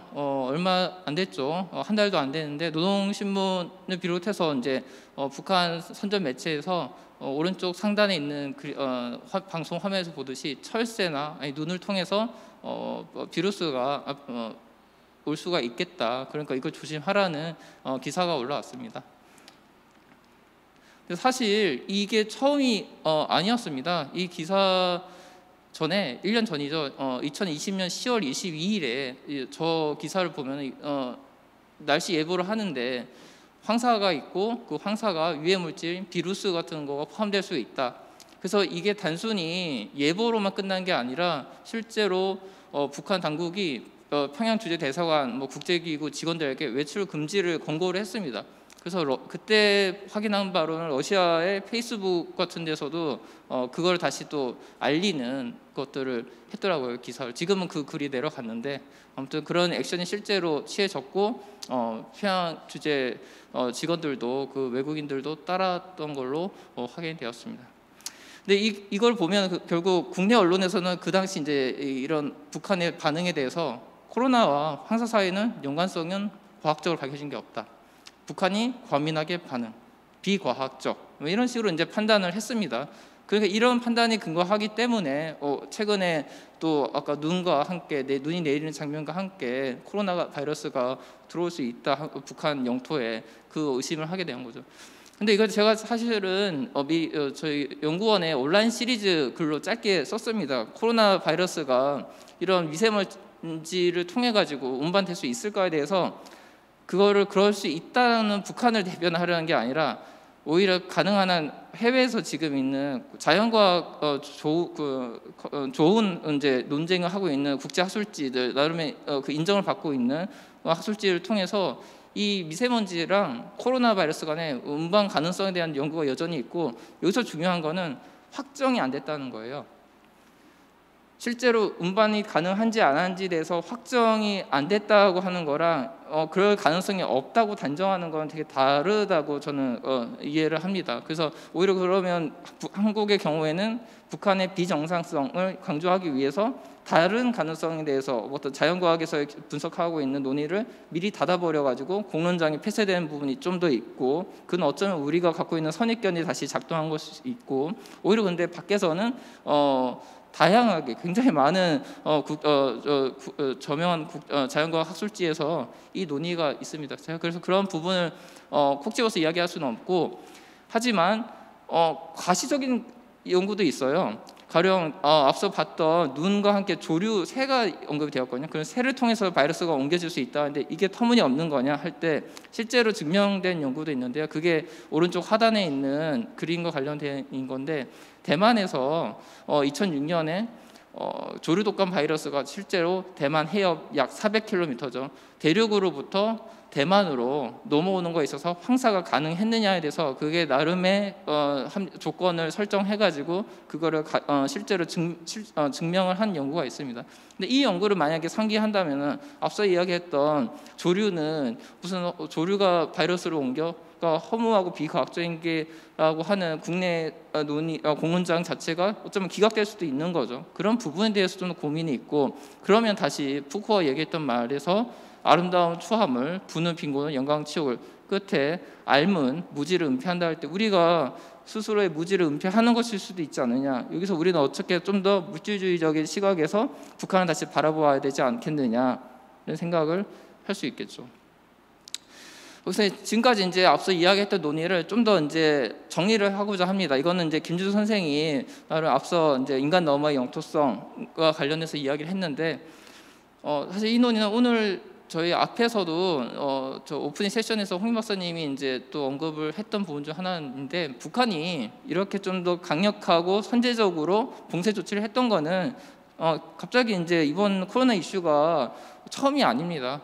사실 사상적인 차원에서 보면은 김일성부터 시작해서 김일성이 이제 사회주의는 예방의학이다라는 이 노작에서도 굉장히 중요하게 지금까지도 보건 정책에 있어서 사용하고 있고, 실제로 이슈화된 것 중에 하나는 고난행군 때 간염이나 결핵 같은 간염병이 너무 많이 사람 생명을 잃게 됐고 영양 공급 부족 같은 게 있었죠. 이런 부분들이 예방의학의 중요성이 더 강화가 되었고, 그다음 2000년대 들어서 사스, 메르스, 조류 독감 같은 게 결국 강력한 위생 방역 시행이 우리가 갖고 있는 자원이 제한되어 있기 때문에 이것이 그나마 좀 효과적인 솔루션으로 인식을 할 수밖에 없었습니다. 제가 여기서 이론적인 얘기는 좀 덜 한다고 했는데 결국 이런 고민을 좀 다시 해보게 되었습니다. 프랑스의 유명한 저명한 지리학자 중에 장 고토망이라는 학자가 있습니다. 이분이 이제 영토 개념에 대해서 좀 정의를 내렸던 게 한동안 좀 주목을 못 받다가 최근에 좀 주목을 받게 되고 있는데요.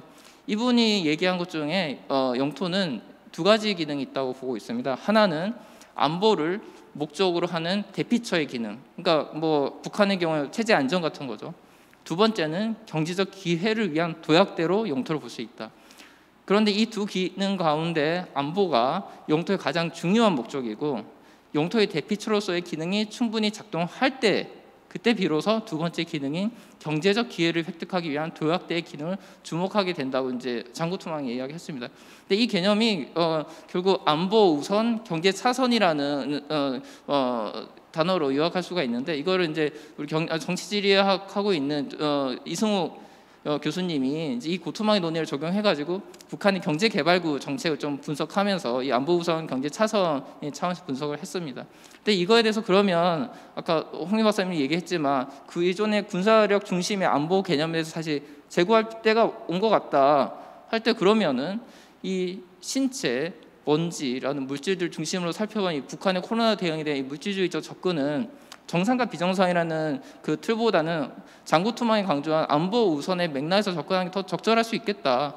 그리고 고토망이 근데 하지만 영토에 대해서 좀 이론을 한 거에 대한 의인이 있는데, 또 고토망 자체가 물질적 환경의 어떤 인간 너머의 역동성이 영토에 미친 영향을 또 간과했다는 지적을 받고 있습니다. 근데 그 부분은 또 다시 보완이 될 수 있겠죠, 이론적으로도.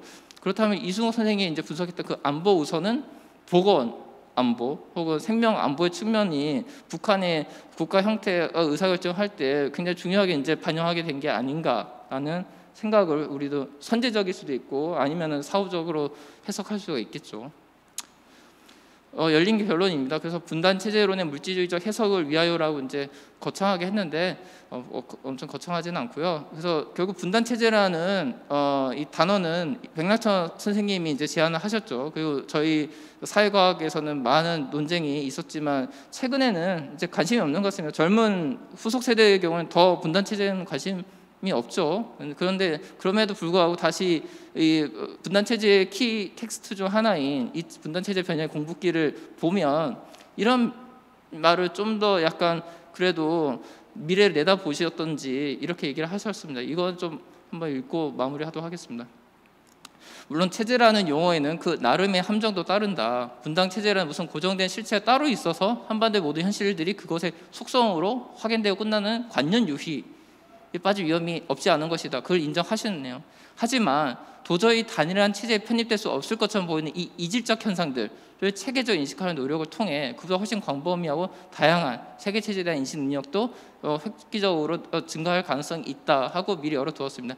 이때의 이질적 현상을 인간 너머의 측면까지, 인간 중심주의에 대한 비판까지 있는지는 모르겠습니다. 하지만 그런 개념들을 다시 좀 더 숙성을 하는 게 이후에 이제 학자들이 했었고, 우리 홍윤 박사님도 얘기했던 표현 중에서 제가 공감하는 게, 오늘 이 물질을 중심으로 제가 했던 거는 이 일상으로부터 거슬러 올라가면 분단을 아래로부터 추적해가는 방식을 제가 좀 이제 사용했던 건데, 결국 이러한 부분의 연구가 다시 코로나가 오전에 이제 다른 선생님이 얘기할 때 북한도 참 정치적 기회로서 오히려 사용하는 걸 수도 있다는 그런 얘기를 했는데, 어차피 우리가 분단 체제에 대한 오래된 이론 자체를 학술적으로 발전시킬 때도 코로나가 또 그런 기회가 있고, 이게 단순히 이론의 발전뿐만 아니라 실제 한반도 정세에서 좀 더 나은 대안을 모색할 수 있는 기회가 될 수 있지 않을까 생각이 듭니다. 예, 이상입니다.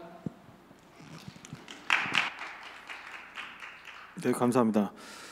발표가 좀 길어서 두 분 토론자분들께서 좀 약간 자리를 지키시도록 좀 힘드셨을 텐데, 일단 그 이후에 있을 클로징 세션을 조금 약간 여유를 둘 예정이기 때문에 편안하게 그냥 토론해 주시면 될 것 같습니다.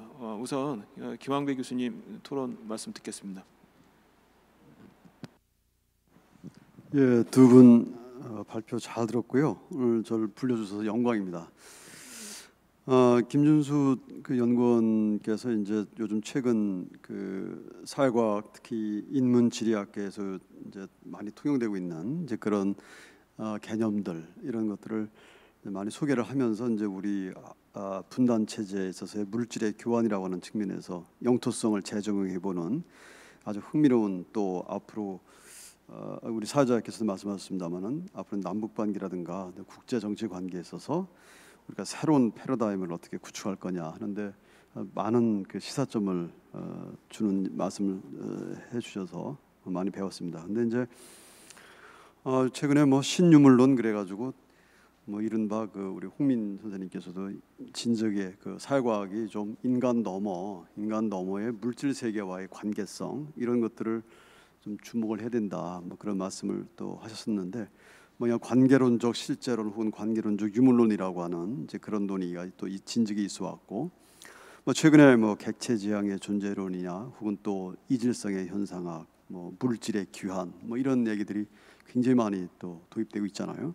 근데 그거를 이제 우리 한반도에 적용을 했을 때, 저는 이제 그 한반도가 갖고 있는 어떤 굉장히 특수한 좀 맥락, 뭐 이거를 좀 더 강조할 필요가 있겠다. 그러니까 뭐 행성적 도시와 또 물질의 기환, 뭐 신유물론적인 사유 방식을 갖지만 이제 그걸 통해서 한반도가 갖고 있는 좀 특수한 어떤 그런 측면들이 이제 뭘까, 특수한 맥락이 좀 뭘까, 뭐 이런 것들을 좀 생각해 봄직합니다.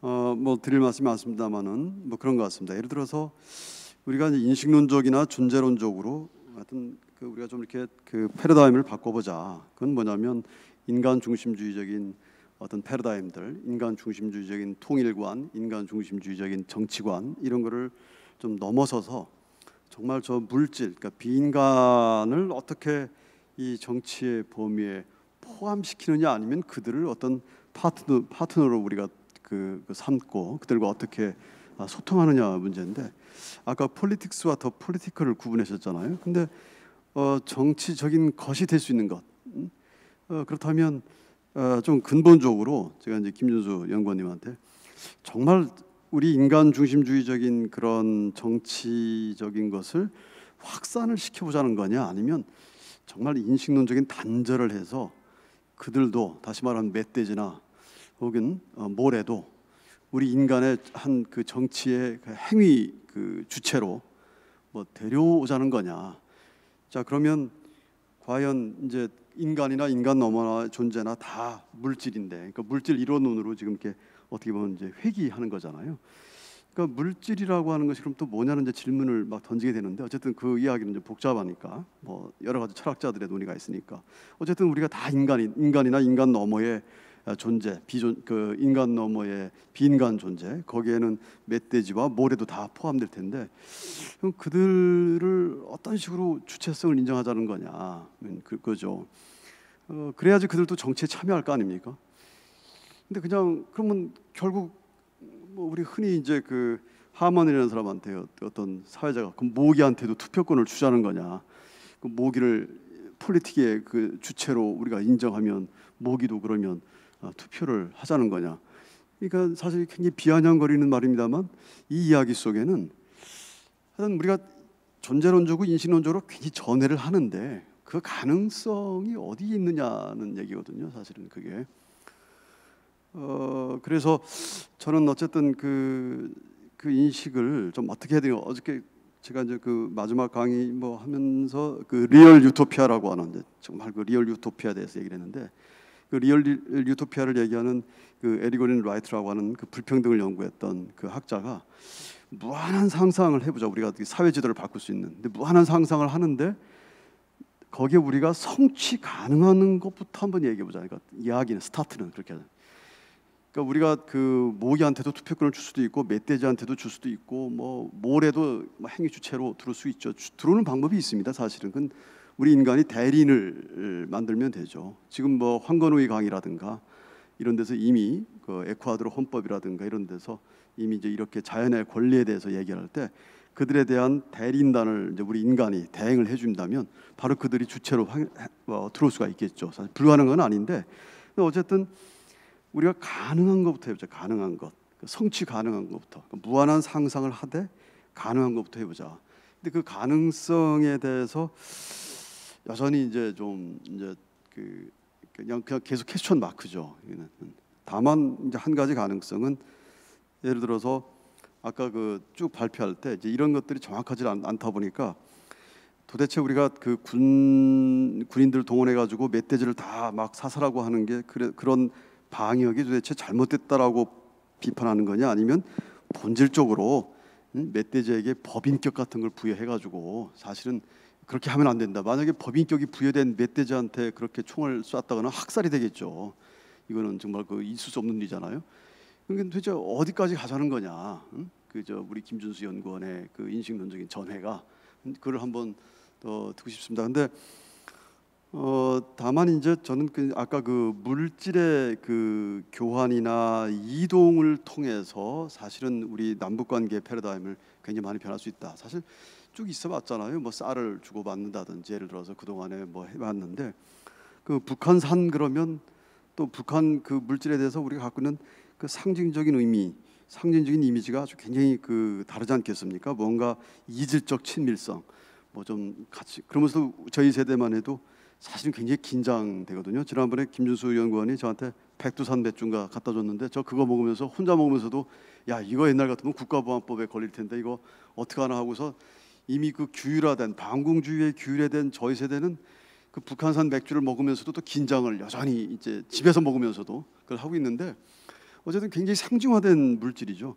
그러니까 이런 것들을 계속 매개를 하다 보면 좀 그 우리가 인간의 교류가 맥히고 정치가 벽에 부딪힐 때 특히 한반도라고 보는 것은 뭐 남북한이 잘한다고 해서 되는 게 아니잖아요. 우리 선택지가 그렇게 많지 않잖아요. 미국, 일본, 뭐 중국, 특히 미국, 중국의 그 영향력 아래서 우리가 그렇게 선택지가 많지 않은데 이 많지 않은 선택지 중에서 물질을 매개로 한 교류, 어떤 패러다임의 전환 이런 것들은 굉장히 현실적인 하나의 그 좀 대안이 되지 않을까. 그렇다면 거기서부터 출발해서 정말 이론적으로 두루미가 뭐 우리 DMZ를 넘어올 때 아 나는 지금 남한 땅에 가고 있다 뭐 이러진 않을 거 아니에요. 그러니까 두루미를 하나의 행위 주체로 본다면 두루미의 공간과 또 우리 인간의 공간과 이 중층적 공간으로 우리 한반도를 한번 인식해보자. 중층적인 공간들, 그러니까 그 다양한 물질들이 자기 주체권을 행사하는 뭐 그렇다 본다면 또 이런 게 쌓이다 보면 이제 머지않아 이제 새로운 그 뭐 패러다임이 나오지 않을까 이렇게 생각을 합니다. 한 말씀 더 드려도 될까요? 제가 그래서 그 결국은 그 아까 그 B라도 그렇고 먼지도 그렇고 북한을 비정상 국가로 보는 것도 그렇고 우리 몸 안에 신체화된 아까 그 어느 선생님께서 제가 잠깐 들어오다 보니까 푸코의 그 이동성을 제한하는 가번 멘탈리티, 통치성 개념을 말씀하시던데, 그러니까 이질적인 것에 그 이제 빈간들을 어떻게 볼 거냐, 혹은 비정상 국가라고 우리가 흔히 규정하는 북한이라는 체제 물질성을 어떻게 볼 거냐, 뭐 이런 것들인데, 최근에 그 뭐 번역된 책이긴 합니다만, 그 숲은 생각한다라고 하는 책을 제가 나름대로 굉장히 주의 깊게 좀 들여다보고 읽었습니다. 그러니까 우리 인간이 숲에 대해서 어떻게 생각하느냐가 아니라 숲 자체가 어떻게 생각하느냐. 그러면 숲 자체가 어떻게 생각하는가를 알아보려면 그 안에 살고 있는 숲의 영혼도 있을 것이고, 제규어도 있을 것이고, 개도 있을 것이고 그럴 텐데, 숲 입장에서 볼 때는 제규어가 하나의 사냥개일 때 우리에게는 무서운 동물이 되겠죠. 근데 숲이 생각하는 그것을 가기 위해서는 이질성의 현상학, 그러니까 걔네들이 보고 있는 그들의 세계를 우리가 가서 감정이입이나 공감을 통해서 보는 거죠, 사실은. 그러니까 어떻게 보면 끊임없이 우리에게 이질적이면서도 친밀성이 있는 어떤 이질적 대상으로서의 또 뭐 이질적 친밀성이랄까요? 아주 약간 모순적인 그런 북한이라고 하는 그 어떤 국가의 실체, 이런 것들을 사실은 이질성의 현상학적 방법, 이걸 통해서 들여다볼 필요가 있지 않나, 뭐 이렇게 생각합니다. 이 사실 드리고 싶은 마음이 굉장히 많은데요. 사실은 뭐 그냥 뭐 시간도 좀 그렇고 하나만 딱 더 말씀드리면, 그래서 사실 소통 가능성입니다. 우리가 정치적인 것이든 정치든 새로운 이질적인 물질을 우리 정치 영역으로 들어오려면 그것이 인간 중심주의적인 정치를 확대시킨 거든 아니면 정말 획기적으로 그들을 정치 주체로 대리인단을 구성해 가지고 들여오든 어떤 소통 가능성이 있어야 되는데요. 그 어떻게 소통하겠습니까? 지금 멧돼지하고 혹은 모래하고 어떻게 소통을 하겠습니까? 근데 이 소통 가능성에 대해서 그 숲은 생각한다의 그 저자가 우리가 언어로만 소통하는 것이 아니라 거기에는 다양한 기호학에서 보면 아이콘도 있고 인덱스도 있다, 심볼도 있고. 근데 우리는 언어라는 심볼만 고집하는데 아이콘 정도만 돼도 거기에 사는 다양한 그 동식물들하고 우리하고 소통가 가능하다. 뭐 이런 이제 그 실질적인 연구를 좀 해보잖아요. 그러니까 어떻게 보면 이 소통이 가능해지면 뭐 어떻게 좀 들여오든지 말든지. 그러니까 그 방식들. 그래서 저는 적어도 DMZ 근처에 있는 그 뭐 동식물이나 자연 그 부분에 대해서 하여튼 그 대리인단을 구성하는 남북이 같이 어떻게 보면 이제 그래서 그들이 이제 마치 우리 뭐 중증 정신 장애인이나 미성년자를 대리인해서 대리인단이 뭐 공적 신탁을 통해서 정치에 참여를 하듯이 뭐 그런 제도를 좀 만들어야 되지 않나 싶고요. 제가 여러 플로어 계신 선생님들한테도 저는 지금 그 지구법학이라는데 그 지구와 사람이라는 단체 지금 공동 대표를 맡고 있습니다. 근데 이 지구 자연이라고 하는 것에 대해서 과연 법인격을 부여할 수 있느냐, 이제 이 논쟁을 가지고 지금 몇 년째 그 법학하시는 분들하고 지금 같이 이제 토론도 하고 이제 시험적으로 하고 있거든요. DMZ이 이제 우리나라 한반도에서는 굉장히 중요한 지금 대상이고요. 이미 뉴질랜드에 이제 황건우의 강이라든가 에콰도르 헌법 전문에 이제 그런 것 정신들이 다 녹여 있습니다. 그래서 불가능한 게 아니죠. 이미 우리 조직도 법인도 지금 법인격체잖아요. 그러니까 이거 불가능한 것이 아니고 그런 식으로 한번 확산을 좀 해보자 해서 하여튼 좀 그 관심을 좀 더 많이 가졌으면 좋겠고, 우리 김준수 연구원님한테도 우리가 지금 고민하고 있는 건 부딪히고 있는 문제, 아까도 만 현실 가능성인 것부터 시작해야 되는데 그게 뭘까, 그걸 한번 여쭙고 싶습니다. 황진대 박사님 재미있게 잘 들었습니다.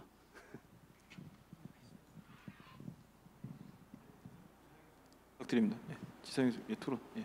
네네. 최근에 토론한 것 중에 가장 토론이 어려운 거 가지고 상당히 긴장을 하고 있었는데, 옆에 김항배 교수님, 제가 존경하는 교수님이신데 막 들으면서 뭘 적으시는데 적으시면서 이렇게 막 그림이 이렇게 막 완성되는 걸 보면서 제가 굉장히 긴장을 하고 초조해졌었습니다. 네, 그 뭐 일단 저도 이제 약간 뭔가 좀 체계를 잡아서 말씀을 좀 드리고 싶은데 얼마나 할 수 있을지 모르겠습니다. 뭐 최근에 이제 뭐 머티리얼 턴, ANT, 아상블라주, 모어된 휴먼 뭐 이런 얘기들이 굉장히 많고 많은 연구들이 이제 그쪽으로 흘러가고 있죠. 흘러가고 있는데 이거를 이제 뭐 무슨 패러다임 시프트다라고 볼 수도 있지만 또 이제 그걸 이제 방관하고 있는 그런 흐름을 이렇게 옆에서 지켜보고 있는 사람들은 저 왜 해 저거 뭐야 저거 그래서 뭐 어쩌자고 뭐 이런 식의 약간 시니컬한 시각도 보여주는 게 사실이죠. 근데 오늘 두 분의 이 발표를 통해서 이제 이런 새로운 접근을 통해서 남북 관계를 어떻게 더 볼 거냐는 거를 좀 더 구체적으로 한 발자국 더 나갔다. 저는 그런 의미가 있는 두 개의 발표라고 생각을 합니다. 그래서 무슨 뭐 이론에서 뭐 시작되는 게 아니라 구체적인 우리 분단 현실에서 도대체 어떤 고민들을 해볼 거냐라는 질문을 던지고 있는 것 같아요.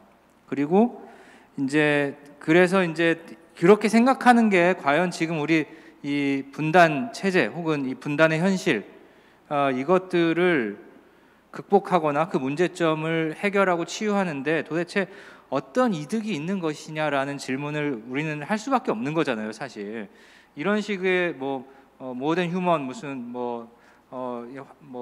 이 환경을 포함한 새로운 시각, 뭐 행성계 뭐 이런 얘기를 하는데 이게 과연 그러면 지금 오늘 이 자리가 이제 통일연구원에서 주최한 자리인데 그럼 우리 통일과 도대체 어떤 접점이 있을 것인가라는 것들을 생각 안 할 수는 없죠, 사실. 예. 이론적인 건 또 이론적인 거대로 가더라도 일단은 제가 이제 이해한 거를 생각을 해보면 이 황진태 박사 발표를 제가 지정 토론하기로 했기 때문에 예의상 조금만 말씀드리고 그 다음에 이제 좀 그 두 분의 그 발표를 합쳐서 제 생각을 좀 말씀을 드리겠습니다.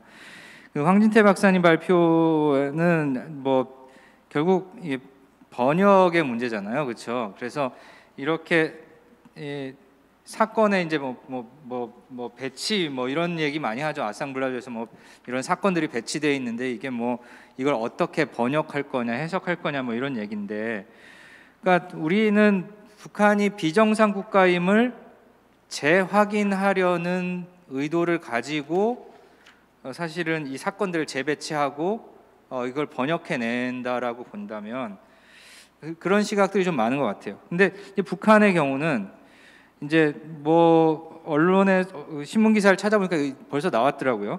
외부의 적을 만들고 강조하는 방식으로 이거를 번역한다. 뭐 삐라 신체 눈을 통해서 감염된다 이런 것들을 결국은 외부의 적을 만들고 강조하는 방식이다. 우리 조국이 힘든 건 미제 때문이다. 우리 조국이 힘든 건 남조선 반역자들 때문이다. 이런 식의 결국 남 때문에 우리가 이렇다라는 것을 강조하기 위해서 우리가 방역을 잘못한 게 아니라 눈 때문에 그렇다, 황사 때문에 그렇다, 남조선 때문에 그렇다, 뭐 이런 식의 이 번역이 있다라는 게 그거는 이제 언론에서도 제가 찾아봤는데 또 다른 게 좀 있는 것 같아요. 저는 뭐냐하면 뭐 아주 이론적으로는 저도 뭐 여기에 대해 잘 모르지만 일종의 정동 같은 게 아닐까 싶어요. 뭐냐하면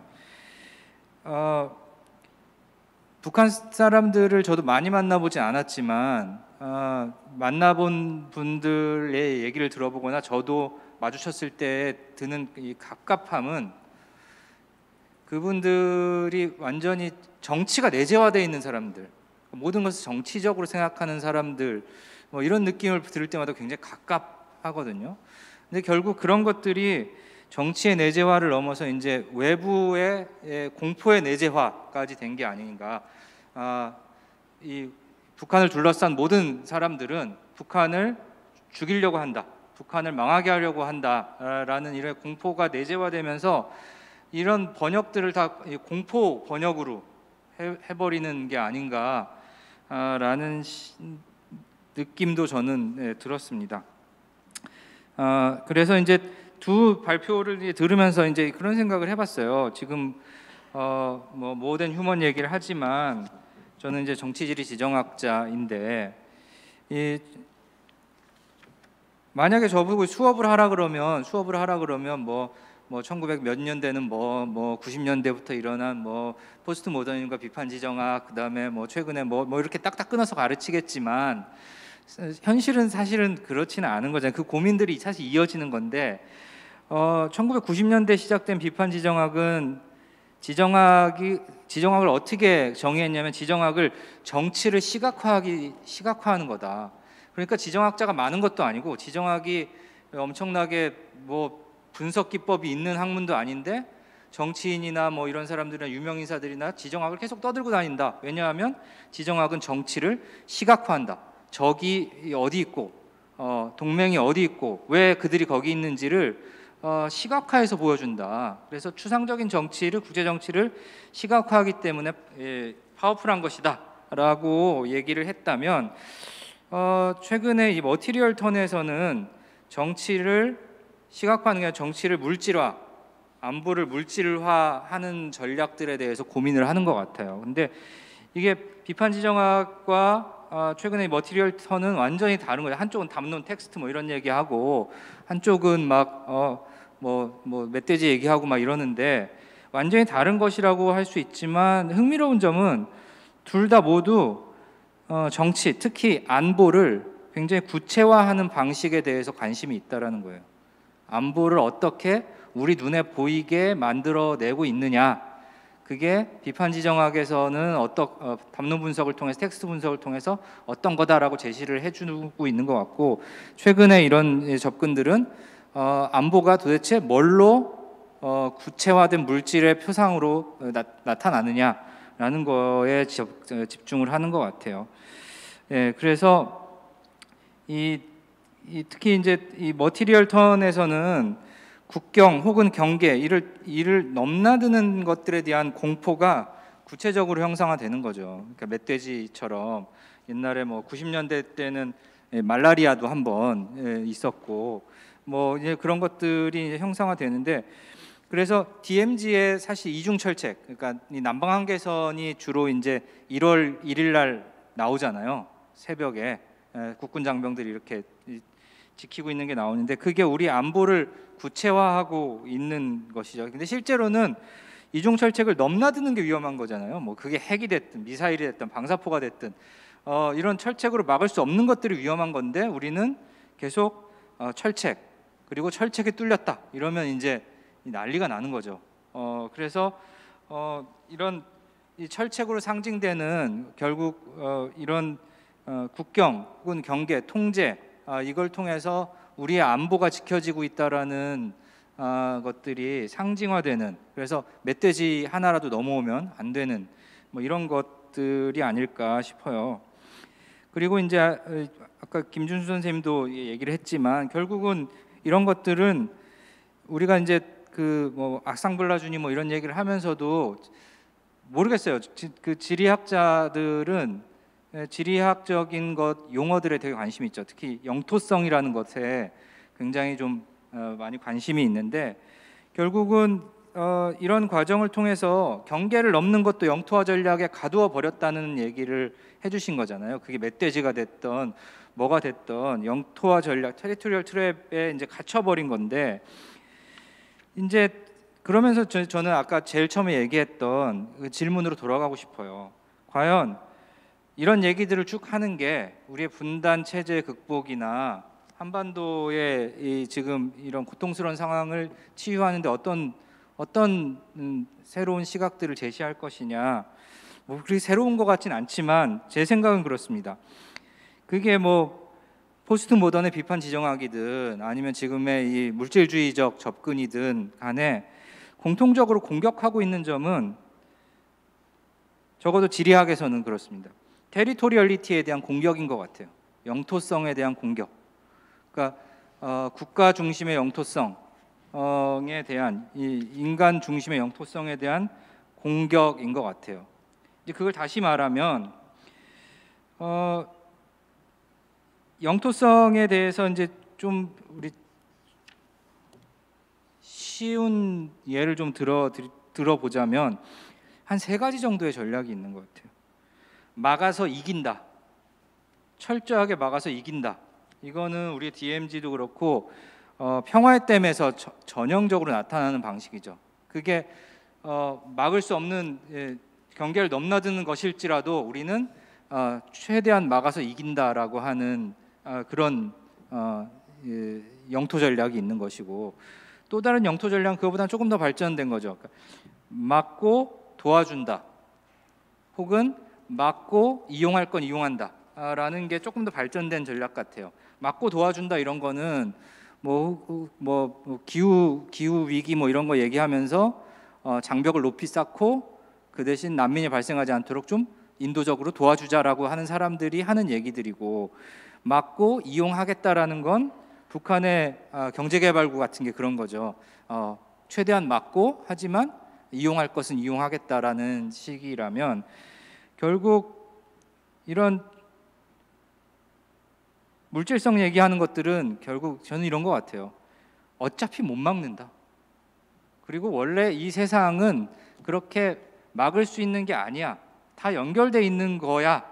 라는 것들을 강조하는 거죠. 그래서 어쩌자는 거냐. 그래서 중간에 만나서 어울리든 중간을 같이 이용하든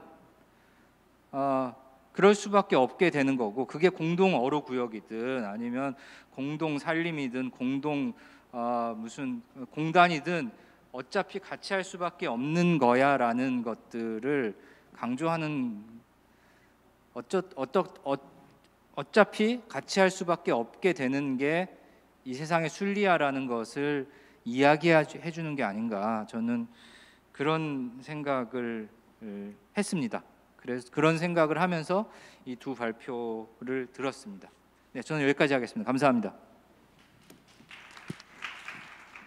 감사합니다. 두 교수님의 열띤 토론 내용도 아주 적절한 또 토론 내용이었던 것 같고, 두 분이 여기에 이제 한 분 또 스승님 은사시죠. 아주 굉장히 진지하게 대답을 해주셔야 되는데, 그럼에도 시간이 너무 지금 많이 흐른 관계로 많은 시간을 못 드리고 5분 내로 두 분 다 답을 해주시면 감사하겠습니다. 나머지는 뭐 따로 찾아뵙고 말씀드리는 걸로. 예. 네, 두 분 너무 소중한 토론 해주셔서 감사합니다. 또 제가 생각해보지 못했던 부분들을 지적을 많이 해주셔서 가지고 있는 이 연구들이 가지고 있는 한계라든지 함의를 오히려 좀 더 많이 배워갈 수 있는 시간이었던 것 같은데요. 먼저 이제 김항배 선생님께서 말씀해주셨던 부분들, 또 폴리틱스와 폴리티컬의 문제를 다루는 데 있어서 이제 기본적으로는 그 인정의 문제라기보다는 저는 관계성의 문제라고 생각을 하는데요. 이제 그 주체성을 인정한다거나 주체와 객체의 경계를 해체하려는 시도인데, 주체성에 대한 인정이라기보다는 그것들이 가지고 있었던 그 관계성의 성격을 드러내자라는 게 논지의 핵심이 아닐까라고 생각합니다. 그런 의미에서 이제 선생님이 말씀해주셨던, 김항배 선생님께서 말씀해주셨던 소통의 가능성의 문제가 중요한 문제인데요. 근데 또 앞서서 인류학자들의 연구들을 살펴보면은 기호라든지 상징이라든지 어떻게 우는지에 대한 문제, 어떻게 울게 할 것인지에 대한 문제, 또 정동의 문제, 여러 가지 문제들을 다루고 있는데, 이제 제가 접근하고자 했던 방식들은 기존의 이제 사회과학의 어떤 이론이라든지 틀들이 가지고 있었던 인간 중심주의성의 해체가 우선 이제 태클의 대상이었고, 그런 의미에서 아까 지상현 선생님께서 말씀해주셨던 영토성의 문제라든지 또 생명 안보의 문제라든지 기존의 우리가 안보의 문제라든지 이런 문제들을 해체하려고 했던 그 목적이 제일 컸던 것 같습니다. 그걸 좀 새롭게 해석해보자 하는 목적 의식이 제일 컸고요. 그런 의미에서 각각의 사회과학 개념들, 이론들, 인식론들을 재구성하려고 하는 것이 그런 접근이 목표였다고, 저는 이제 제 연구의 목표가 그런 거였다고 생각을 합니다. 그래서 이제 좀 많은 말씀들을 해주셨는데 이제 제가 다 적긴 했습니다. 근데 오늘 시간상 다 말씀을 못 드릴 것 같은데, 근데 이제 한 가지 이제 그 중충적인 공간들, 또 중충적인 존재들의 어떤 관계성을 상정할 때 우리가 좀 이제 제 발표도 그랬지만 이제 추상화된 언어들이 가지고 있는 좀 문제성은 분명히 있는 것 같거든요. 이 비인간은 아니면 모어된 휴먼이라고 부르는 부분들이 굉장히 낯설게 다가오고 굉장히 어렵게 만드는 지점들이 사실 언어의 문제인 것 같거든요. 그걸 표현해내는 방식의 문제일 수도 있고, 연구자의 문제일 수도 있는데요. 근데 이거는 뭐 굉장히 새로운 접근이라든지 굉장히 새로운 인식론은 아니거든요. 분명히 기존의 이제 인문지리학자들이 가지고 있었던 영토성의 문제를 이제 인간의 어떤 사회적 구성이라든지 정치적 구성물로서 바라보고자 했던 접근들을 새롭게 다시 이제 재자연화하거나 아니면 이제 그 물질적 특성에 주목을 한다는 점에서 인식론적 환기를 시킨다는 것에서 논의가 시작됐지, 이게 뭐 영 다른 얘기를 한다던가 영 새로운 접근을 취한다는 건 아닌 것 같거든요. 그래서 기존의 충실히 이제 사회과학 방법론이라든지 인식론을 따르면서도 그것이 갖고 있었던 인식론적 한계들, 저는 그것이 이제 인류세가 던지는 질문이라고 생각을 하거든요. 더 이상은 그 틀로만은 설명될 수 없는 현상들이 일어나고 있기 때문에 거기에 이제 챌린지를 하는 게 이제 인간 너머의 접근이 가지고 있는 의미이자 함의라고 생각을 합니다. 또 이제 지상현 선생님께서 참 좋은 말씀을 해주신 것 같습니다. 그 영토화 전략의 세 번째 특징, 어차피 못 막는다. 그게 맞는 것 같습니다. 선생님 지적해 주신 것처럼 이제 제가 최근에 하고 있는 연구들은 외래종 관리 정책에 관한 것인데요. 이제 포스트 네이티브라고 이제 포스트 네이티브 소사이어티에 에콜로지 시스템에 진입을 했다라는 게 이제 인류세 생태학 연구자들의 담론인데요. 외래종의 침입은 어차피 막을 수 없는 문제이고 역사적으로도 굉장히 많이 진행이 되었던 과정인데 그래서 이제 토종과 외래종의 어떤 이분법적 구분을 통해서 하나는 제거와 절멸, 하나는 보존과 유지, 이런 이제 접근 방법들이 문제적이다라는 지적들을 하는 연구를 제가 지금 하고 있습니다. 근데 이제 이런 접근들을 봤을 때 어차피 연결되어 있고 이거는 우리가 인위적으로 분명히 막아내려고도 하지만 막을 수 없는 현실이 있는 거고, 분단 체제에서도 사실 그런 문제들이 잘 드러나는 것 같은데요. 굉장히 경직되고 열리지 않을 것처럼 상정되어 왔던 이 분단 체제, 남북한의 분단 체제라는 것이 우리 생각보다 굉장히 많이 다공적이고 굉장히 많은 것들이 연결되어 있다라는 걸 좀 드러냄으로써 여러 가지 의미를 좀 새롭게 부여할 수 있지 않을까 합니다. 그런데도 불구하고 선생님이 말씀해 주신 것처럼 어떤 함의를 가질 수 있냐, 어떤 이론적 함의, 이론적 함의는 있을 수 있겠지만 어떤 정책적 솔루션, 어떤 게 도움이 될 것인가에 대한 문제는 여전히 남은 질문이라고 생각을 하는데요. 언제 한번 제가 그 아프리카 돼지열병 논문을 발표를 했더니 환경 정책을 전공하신 분이 다 죽이면 되는 거 아니냐, 멧돼지, 파리, 물, 흙 다 퍼서 없애면 되는 거 아니냐, 그럼 막을 수 있지 않느냐. 근데 거기서 참 굉장히 중요한 인간 중심적인 안보와 방역의 개념이라는 게 무엇인지에 대한 고민들을 하게 됐는데요. 그런 얘기를 하고 싶은 건 아니었던 것 같아요. 오히려 이 다종적인 관계들을 좀 새롭게 바라봐야 된다는 함의가 있지만 이걸 정책적으로 해석할 때는 좀 이제 극단적으로 해석되는 경우가 있는 것 같거든요. 그래서 최근에 이제 비인간 연구하시는 분들이 그 More than Human Community에 대해서 얘기를 한다든지 More than Human Justice에 대한 논의들이 막 흘러나오기 시작했습니다. 이 관계들이 가지고 있는 어떤 함의가 뭘까, 이 정책적 기여가 뭐가 될 수 있을까, 이런 질문들이 많이 이제 드러나고 있는 것 같은데요. 여기에 대해서 저도 이제 아직 계속 고민을 해야 되는 시점이고 아직 답이 없는 것 같습니다. 아직까지는. 그럼에도 불구하고 참 어려운 질문이신데 오늘 좋은 토론해 주셔서 감사합니다. 네. 예, 황진태 박사님 부탁드립니다. 네. 좋은 토론 감사합니다. 또 제가 운영을 해야 돼서 뒤에 저희 클로징 세션도 또 짧아도 해야 되기 때문에 간단하게 1분 정도만 쓰겠습니다. 2개 정도만 답을 하고 싶습니다. 하나는 인간 너머의 지리학은 분명히 동물 해방이라든지 동물권 논의랑은 다릅니다. 그건 규범적으로 동물을 지켜야 된다든지 목에게 주체성을 부여하라든지 법인격 부여한다면은 인간 너머의 지리학은 아까 김주수 선생님이 얘기했듯이 모순을 보려합니다. 그런 마치 비인간에 대해서 보다 더 감각적이고 정동적으로 접근하려는 게 어쩌면 모순적이게도 축적을 위한, 착취를 위한 더 효과적인 전략으로 볼 수 있기 때문에 그 모순들까지 보려하는 게 인간 너머의 지리학의 보통 그 초점이고, 그게 다시 만약에 북한을 다시 본다 하면은 주체 사상이 얘기하는 인간 중심주의가 사실은 비인간의 주체성과 경합될 때 저는 오히려 좀 더 디스토피아일 수 있겠지만 결국 여기서는 사회주의 자체가 원래 이념이 자원은 자원으로서 인민의 이용을 위해서 사용하는 걸 가정하고 있기 때문에 거기에 익스텐션 될 수 있는 확률이 굉장히 높다고 생각이 듭니다. 그래서 그런 부분까지 아우르는 게 필요한 거고, 두 번째로 정책화, 이게 이제 저도 통일연구원에 있다 보니까 이 고민을 굉장히 많이 하는데, 간단하게 말하면 가령 이제 접경 지역은 어쨌든 최근에 SDG 같은 거에 대해서 북한이 굉장히 적극적으로 반응을 하고 있습니다.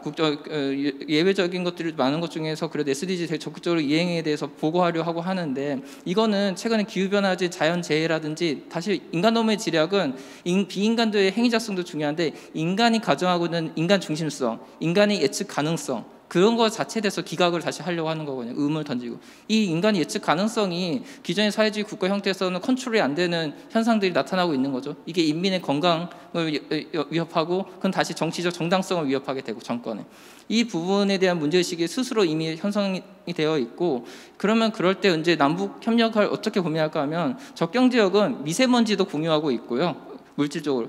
그리고 아까 말씀드린 산불 같은 거에서의 행정성도 컨트롤하기가 굉장히 애매하고, 그 다음에 평화의 때문에 얘기했지만 임진강이든지 수해 컨트롤에 있어서도 상호 협력해야지만 유지가 되는 부분이 있고, 이런 부분에 있어서 결국 물질적 이해에 기반해가지고 우리 산림특구를 뭐 만든다든지 남북 협력을 해야만 그쪽도 살고 우리도 산다는 나름의 인간 중심적인 포인트가 있고, 그거는 뭐 인간놈의 지략이 얘기하는 어떤 비인간성의 어떤 뭐 주체성이라든지 그들의 권리를 주장한 거는 좀 차치하고, 정책적 레벨에서 볼 때는 그런 물질적으로 연결되어 있기 때문에 그거를 환기시키는 데 있어서 물질주의는 유효하다. 그리고 그 부분을 좀 환기하는 부분이 제가 검토할 때 남북 협력에서는 부족하더라고요. 그래서 그런 부분을 좀 정책화할 필요가 있지 않을까가 제가 생각하는 정당화하는 방법입니다. 네, 이상입니다.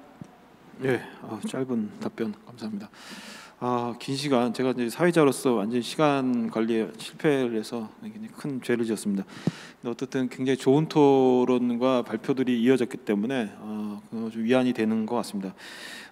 이왕 좀 시간을 많이 쓴 겸 제가 마지막으로 좀 정리 말씀드리자면, 굉장히 좋은 말씀 오간 과정에 사실 이제 그 뭔가 우리가 물질에 대해서 평화적으로 뭔가 공유하고 협력한다라는 건 이제 정부 차원에서 이미 많은 제안을 통해서 이제 나오는 얘기들인데, 이제 그런 차원도 있지만 기본적으로 이제 그 어떤 특정 물질이라든가 여기에 대해서 어떤 행위성이나 거기에 대한 뭐 목소리를 부여해주고 뭐 하는 이런 주체에 대한 어떤 그런 그 어떤 부여 뭐 이런 거 이전에 저는 좀 그런 생각을 합니다. 어떤 특정 공간, 특정 물질, 그러니까 지리적 블랙박스 또는 어떤 사물에 대한 사물이 블랙박스가 되는 부분인데, 이 중에 하나의 매끄러운 굉장히 상식처럼 분단이 개념화되어 있죠. 우리 머릿속에 인식이 돼 있고, 그래서 단일한 분단으로 인식되게끔 하는 그런 효과들이 있어요. 이게 우리가 어쨌든 그런 인식을 갖고 있음으로써 분단을 계속 수행하는 부분이 있죠. 어떤 사물을 어떤 방식으로 이해한다는 것 자체가 분단을 수행하는 부분, 또 어떤 공간을 어떻게 인식한다는 자체. 그래서 이렇게 매끄럽게 상식화되어 있는 특정 공간, 특정 물질 뭐 이런 것들을 그 블랙박스를 열어서, 그 폴딩되어 있는 걸 열어서 굉장히 다양한 분단들이 존재하고 굉장히 다양한 방식으로 이게 우리가 분단을 수행하고 있다라는 것을 인식하는 그 자체에, 그러는 과정에서 이제 물질을 좀 주목하는 부분들, 이것을 좀 오히려 선행적으로 우리가 해야 되지 않을까. 그래서 뭐 정책적 차원에서 어떤 뭐 물질이든 어떤 협력을 한다, 공유한다 이런 개념만으로는 분단을 극복하기는 좀 어렵지 않을까. 그래서 약간 그런 좀 생각을 좀 하면서 일단 이 세션은 마치도록 하겠습니다. 이 오늘 그 발표도 굉장히 흥미진진한 발표를 해주신 두 분 박사님도 굉장히 수고하셨고요.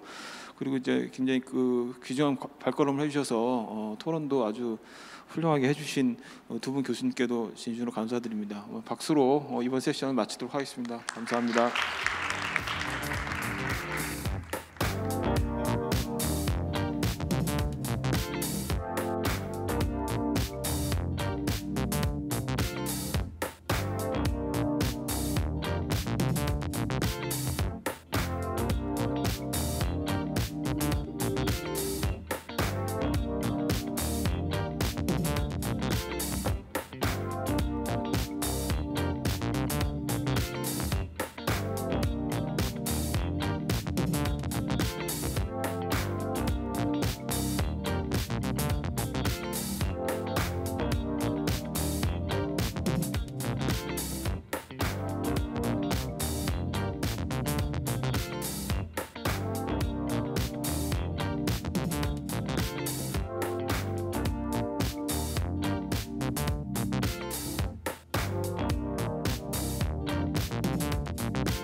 예, 끝나지는 않았습니다. 저희가 클로징 세션이 있는데요. 저희가 지금 발표하고 토론했던 선생님들 말고도 지금 또 저희 오늘 참여하셨던 선생님들이 있어서 혹시 클로징 멘트로서 간단하게 말씀하실 게 있으면은 이야기를 하실 게 있으면 얘기를 해주시고 그리고 마무리를 하는 걸로 하는 게 나을 것 같아서 혹시 오늘 저희 이제 발표자랑 토론자는 이번 세션에 많이 말씀하셨으니까 앞에 세션에 발표하셨거나 토론했던 선생님들 중에서 더 하실 말씀 있으신가요? 기다리셔서 마지막 클로징 세션에 참석하시려고 기다리신 게 너무 죄송해서 잠깐이라도 한 마디씩 하고 가신 게 좋지 않을까라는 생각을 했는데 괜찮다 나는 가고 싶다 그냥 이렇게 얘기하시면 안 해도 되지 않나요? 예. 그럼 네, 오늘 행사에 오프라인, 온라인 상으로 이렇게 참여해 주셔서 감사드립니다. 저희 포럼은 내년에도 지속될 거고요. 오늘 저희가 토론했던 열띤 논의는 이 자료랑 동영상은 이제 공개를 할 예정입니다. 그래서 오늘 부분적으로 보셨던 분들이 나중에 궁금하시면은 아까 유튜브 채팅창에서도 여쭤봤는데 그 부분은 저희가 공개를 할 테니까 그걸 보고서 이제 좀 도움이 되셨으면 좋겠습니다. 그럼 오늘 북한도시 포럼 행사는 여기서 마무리 짓도록 하겠습니다. 네, 감사합니다.